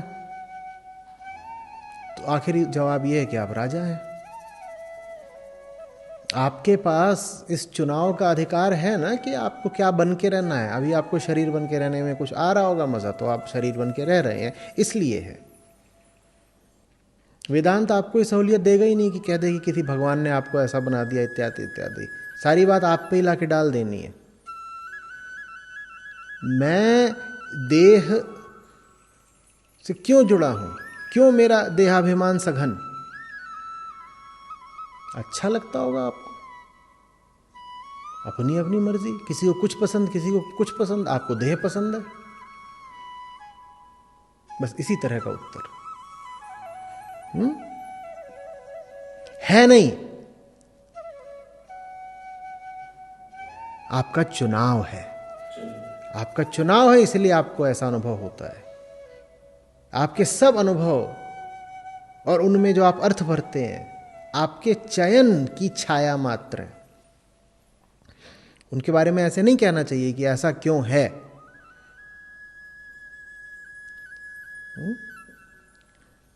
जो है उसको तो कहते हैं, क्या कहते हैं? नहीं, उसको ब्रह्म कहते हैं। मात्र उसे ही अधिकार है कि कहा जाए कि वो है। बाकी सब तो बस भासित होते हैं, वो है नहीं। तो देह भी भासित होती है, अभिमान अहंकार वो भी भासित होने वाली ही वस्तु है। और जब तक आप चाहेंगे तब तक ये ऐसे ही प्रतीत होते रहेंगे आपको। आपने इनको जो रजामंदी दे रखी है, जो स्वीकृति, आपको उसको वापस लेना होगा, विथड्रॉल। जो कुछ भी आपको और देह भाव में प्रतिष्ठित कर देता हो, समझ लीजिए कुसंगति है।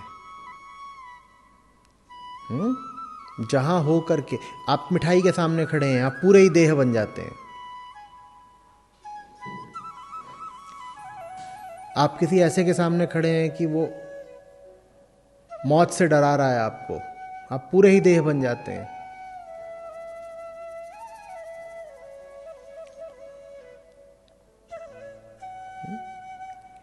सही चयन करिए उस पल में। यदि हमें ये बता दिया गया कि देह भाव हमारा चयन है, हमें याद तो नहीं आता कि कब हमने ऐसा चयन करा था, नहीं याद आता ना। करा होगा जन्म के किसी क्षण में, हमें याद नहीं आता हमने कब ऐसा चयन करा था कि मुझे देह बनकर रहना है, नहीं याद आता होगा। पर आज इतना चयन तो आप कर सकते हैं कि आज जो कोई मुझे देह बनाता हो उससे तो बचना है। इतना चयन तो अपने हाथ में प्रतीत होता ना, तो करिए उसको,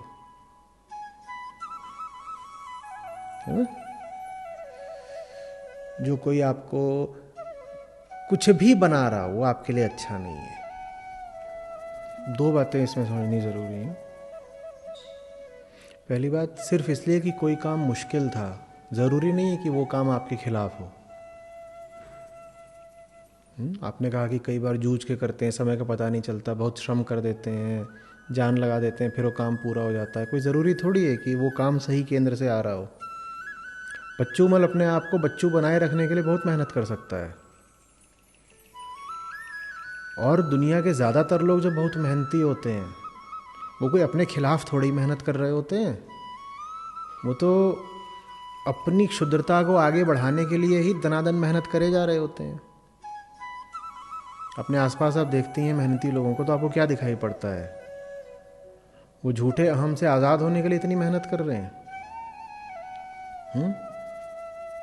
तुलसीदास के बारे में कथा है ना, वो गए थे अपनी पत्नी से मिलने,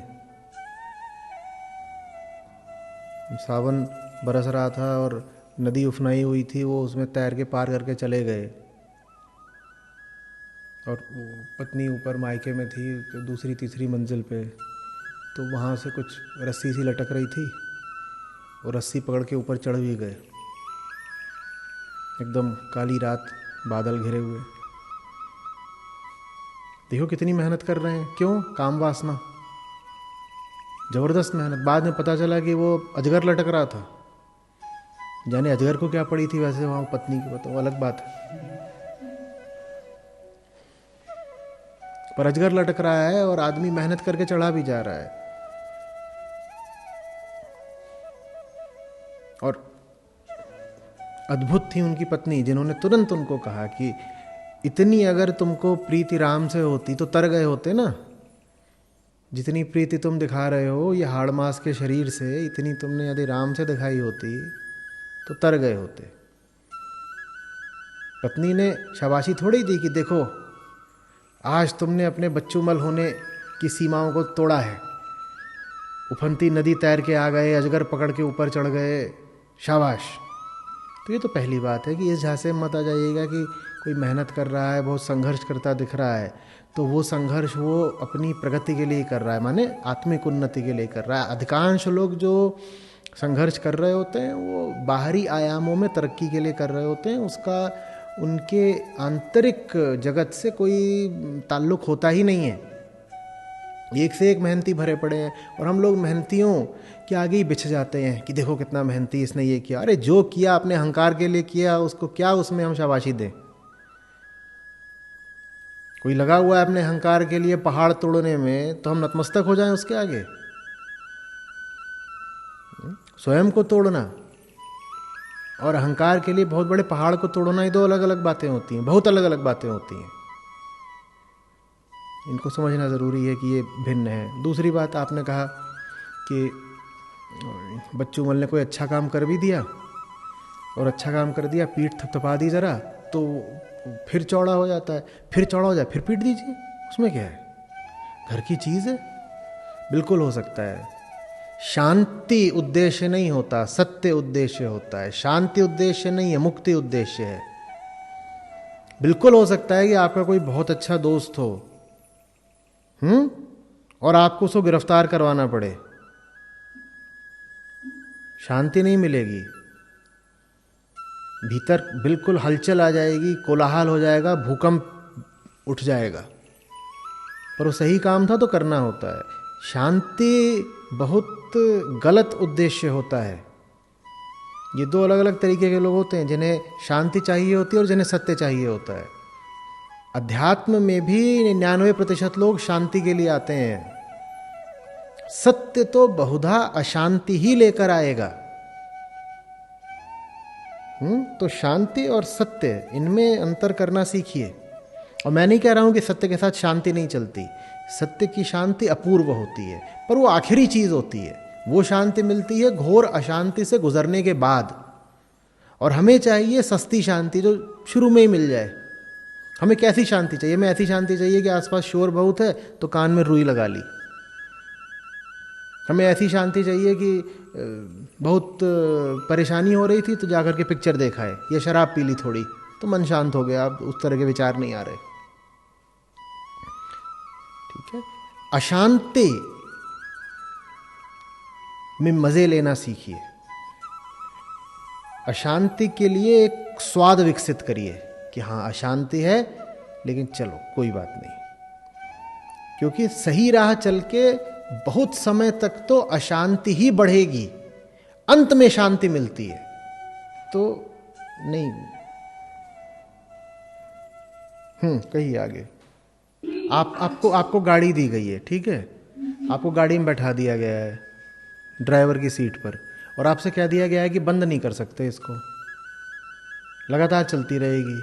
चल रही है, अब इंजन गर्म भी हो रहा है और धुआं भी फेंक रही है, सब चल ही रही है, जल रहा है, वो उसका तेल भी जल रहा है। तो इससे अच्छा घूम ही आइए, कुछ काम कर आइए। अब खड़े खड़े उसमें बैठे हैं और कह रहे हैं अरे इंजन गर्म हो रहा है, वो सब तो हो ही रहा है। इससे अच्छा कुछ काम कराइए ना, गाड़ी जब चलती ही रहनी है तो कुछ काम कर लीजिए। हाथ पांव रोक क्यों दिए? जिंदगी खत्म हो गई है क्या? तो काम कैसे खत्म हो गया? तो खाना खा रहे हैं तो जल्दी जल्दी खाइए ना, आगे अभी काम करना है।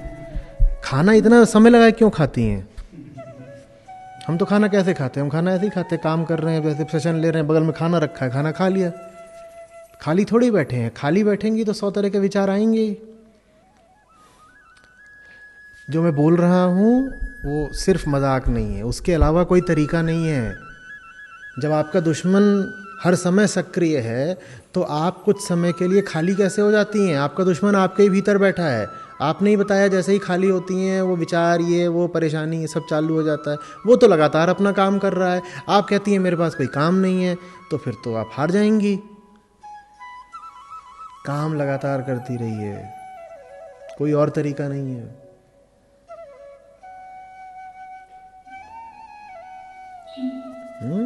जिन्हें भी जिंदगी में अपने ही हाथों मात नहीं खानी है,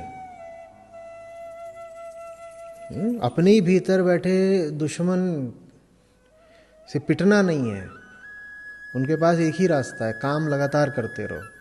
जहां काम बंद हुआ और भीतर का राक्षस चालू हुआ, वो चालू हर समय रहता है, वो काम के समय भी रहता है, बस काम के समय पर वो पीछे पीछे रहता है, कुनमुनाता रहता है कि अरे मुझे मौका नहीं मिल रहा, मौका नहीं मिल रहा, अभी काम चल रहा है, काम खत्म हो फिर मैं अपने दांत दिखाता हूँ नुकीले। तो काम आप खत्म होने ही मत दीजिए, और तू करता रहे इंतजार, अभी काम चल रहा है। सवाल पूछ कर ही जीत कर ली है ना।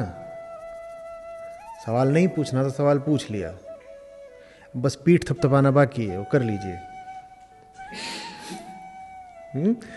बस हो गया। सवाल कुछ खास नहीं है, जैसा आप सोच रहे थे जवाब तो इसका आपको सत्र में आगे पीछे मिल ही जाएगा। बात ये नहीं है कि सवाल कितना खास था और जवाब कितना भारी है, वो है सवाल नहीं पूछने के लिए आपको विवश कर रहा था बच्चूमल, और आपने उसको दे के मारी है पटकनी। बढ़िया, ठीक है।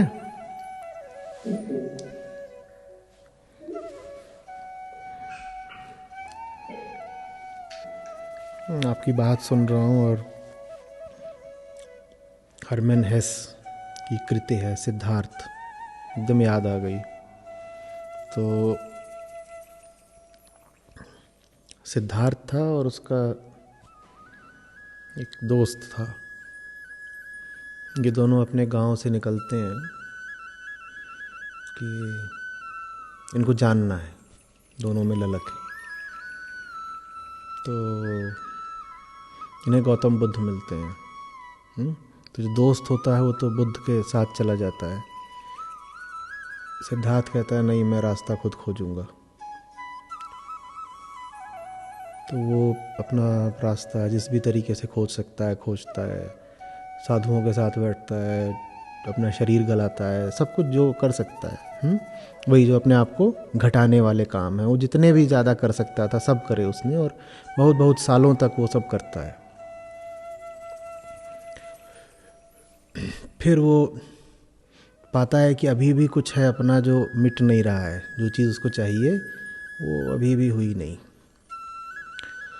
तो वहाँ से वो आगे बढ़ता है, तो एक शहर में जाता है, तो वहाँ एक स्त्री होती है, वो बहुत सुंदर और धनी भी होती है। तो वो उसके संपर्क में आता है, उसका जीवन ही बदल जाता है, और वो उसको बिल्कुल सन्यासी से एकदम गृहस्थ कर देती है। तो उनको एक बेटा भी हो जाता है, और कुछ 1-2-3 साल बीते होते हैं, लेकिन मन तो उसका कुछ और ही मांग रहा था। एक दिन ऐसा आता है कि वो जो महिला की देह थी, जिसके पीछे वो कभी बिल्कुल एकदम मदमत्त हो गया था, वो उसको बहुत अनाकर्षक लगने लगती है, उसको वितृष्णा ऐसी उठने लगती है। वो उसको छोड़ के चला जाता है। वो चला जाता है दूर, बहुत दूर, एक नदी किनारे। वहाँ उसको एक नाव वाला मिलता है। और नाव वाला बस अपना सहज जीवन जी रहा होता है, लोगों को अपनी नाव में उस किनारे ले गया, इधर ले आया, इधर ले आया, इधर ले आया। बहुत उसको ज्ञान इत्यादि होता नहीं है। और सिद्धार्थ उसके पास जाता है, सिद्धार्थ ज्ञान से भरा हुआ।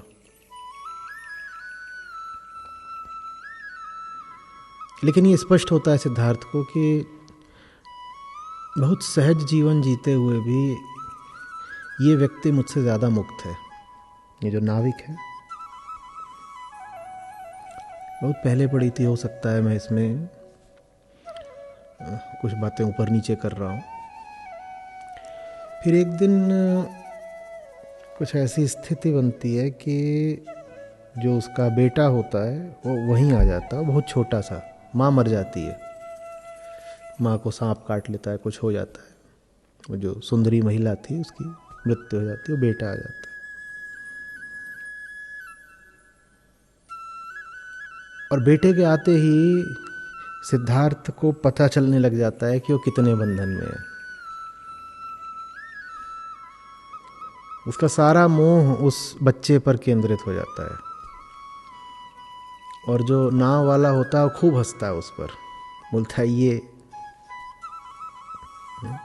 मुक्त है। बच्चे की मौजूदगी प्रमाण होती है कि आप अभी कितने बंधन में हैं।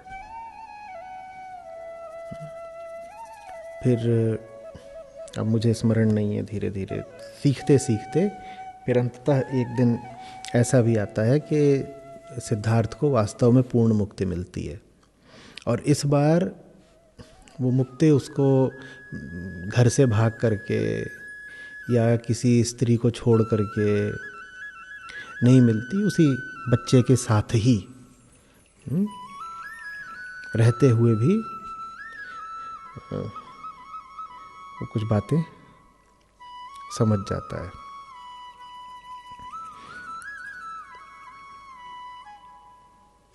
अच्छा उपन्यास है, सबको पढ़ना चाहिए।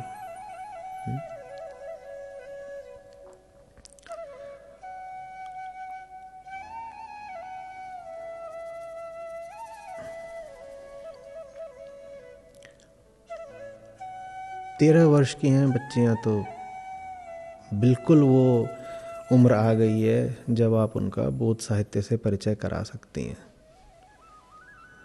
आप अगर बोध साहित्य से परिचय नहीं भी कराएंगी तो वो अन्य प्रकार के साहित्य की ओर तो प्राकृतिक रूप से ही जाएंगी। साहित्य से मेरा आशय सिर्फ लिखे हुए शब्द से नहीं है। वो सारी बातें जो मन पर प्रभाव डालती हैं, तो उनके मन की अब वो स्थिति है कि वो तो दुनिया भर से प्रभाव सोखने के लिए आतुरी होंगी।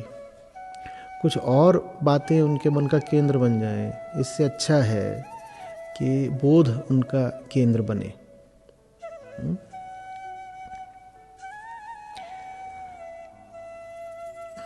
उपनिषदों से यदि अभी तक उनका कोई परिचय नहीं है तो आप अचानक ही उनके हाथ में उपनिषद नहीं रख पाएंगी, उन्हें नहीं समझ में आएंगे।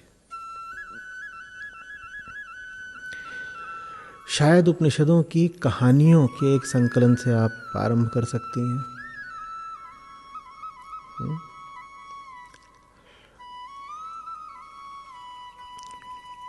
पंचतंत्र, हितोपदेश, ईसॉप्स फेबल्स, इन पर बैठ करके आप उनके साथ अगर चर्चा करें और साधारण कहानियों के गहरे अर्थों में चले जाएं तो बहुत आनंद आएगा। गंगदत्त नाम का मेढक है, वो प्रियदर्शन सांप को संदेश पहुंचा रहा है एक इंसान के हाथों।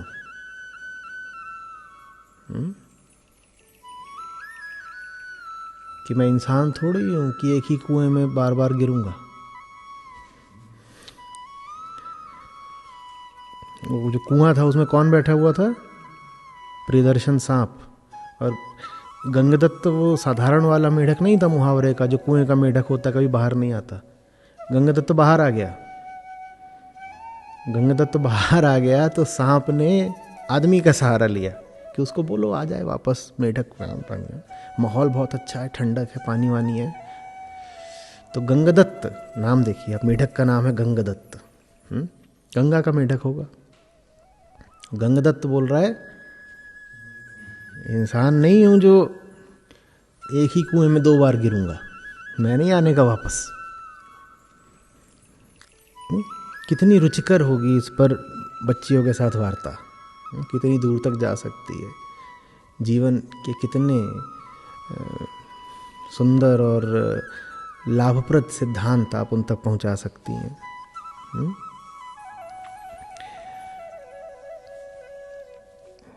विरक्ति नहीं चाहिए। यदि आपको अवसर मिला हुआ है,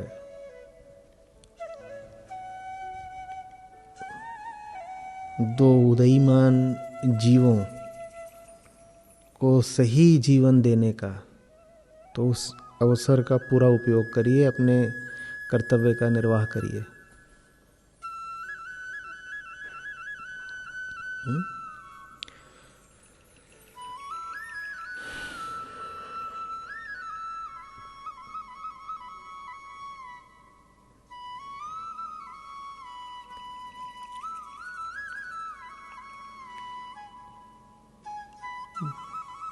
खुद बेहतर होने के संयोग और कारण सबको अलग अलग दिशाओं से मिलते हैं। अभिभावकों को इस दिशा से भी मिल सकते हैं कि अगर मैं नहीं सुधरा तो मेरे बच्चों का क्या होगा। तो वो कहीं से भी आए बात, उसका स्वागत है।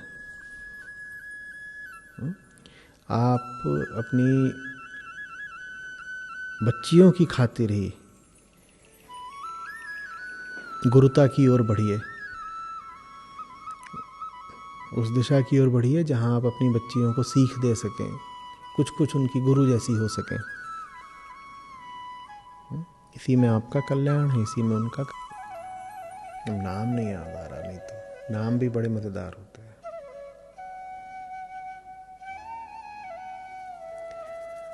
एक बंदर में और एक मगरमच्छ में बड़ी यारी हो गई, बंदर में और मगरमच्छ में। उनकी बड़ी पटती है। मगरमच्छ की एक पत्नी थी,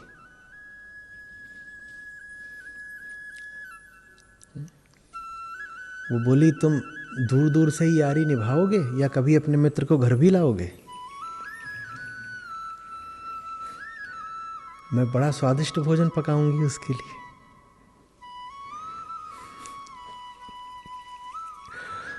कहानी हो सकता है मैं थोड़ा अदल बदल के बता रहा हूं क्योंकि पूरा पूरा याद नहीं रहता, पर मूल भाव यही था। तो कुछ ऐसा सा था कि मगरमच्छ ने बोला, दोस्त आज तो दावत मेरे यहाँ है। और उसका घर कहाँ था? एकदम चौड़ी नदी के बीचों बीच। और मगरमच्छों कहाँ होगा? तो बंदर बोला अच्छा ठीक है चलते हैं। और नदी किनारे घने घने पेड़ और बीच बीच में टापू वगैरह भी। तो थोड़ा आगे बढ़े तो बंदर ने पूछा पर बात क्या है आज, क्यों यार इतनी दावत? बोला मेरी पत्नी ने बुलाया है, बोली अपने दोस्त को ले आओ, आज कुछ बहुत अच्छा पकाएंगे।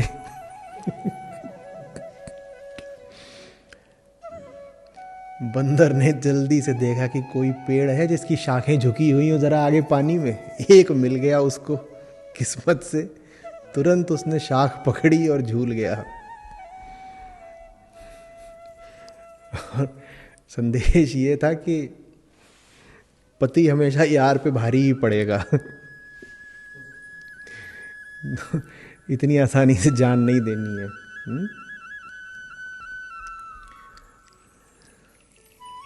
ये छोटी बातें नहीं, इस समय प्रकृति के बारे में कुछ पता चलता है। हाँ बिल्कुल हो सकता है। और अगर कम एक बिंदु के बाद ना होती हो तो उसको सही दिशा दे देनी है। भूलिएगा नहीं कि आप सिर्फ अधीर नहीं हैं, आप अपने आप को बचाने के लिए अधीर हैं। इस अधीरता को अपने खिलाफ मोड़ दें तो मजा आ जाए। कह रहे मुझे सब्र नहीं है, मैं हड़बड़ी में रहती हूँ, बड़ी अधीरता रहती है। काहे की हड़बड़ी रहती है, सही काम की हड़बड़ी कर लीजिए ना। तो अधीरता जितनी कम हो जाए अच्छी बात है, जितनी कम ना होती हो उसका सदुपयोग कर लीजिए। कि अधीर अभी भी हूं पर सही काम के लिए, उसमें एक पल की देर नहीं करती। अब ये तो संयोग की बात है कि उनके सामने आपको एक किरदार मिला हुआ है शिक्षक का, ठीक है, शिक्षक को बड़ा माना जाता है तो संयोग की बात है। अंदर ही अंदर तो आपको पता ना आप कौन है, तो बस वो नहीं भूलना है। बच्चों के सामने भी उनको बोलने दीजिए कि सामने हमारे सर जी खड़े हैं, सर जी महान हैं, इत्यादि इत्यादि। अंदर ही अंदर आपको पता हो कि आप कौन है। बल्कि जितनी बार बच्चे कुछ आपको बहुत सम्मान वगैरह दें, उतनी बार उस सम्मान का ही इस्तेमाल कर लीजिए याद करने के लिए कि देखो ये मुझे इतनी इज्जत दे रहे हैं जिसके तो मैं लायक भी नहीं हूँ। अब आपका नाम है विनीत, ठीक है, और मैं आपको पुकारूं पुनीत, तो जितनी बार मैं आपको पुनीत पुकारूंगा उतनी बार पुनीत ही आपको याद दिला देगा ना कि आप पुनीत नहीं हो। ठीक वैसे ही जैसे जब आपको बच्चे सम्मान दें तो सम्मान ही आपको याद दिला दे कि आप उतने सम्माननीय हो नहीं। यहां से कुछ चलिए।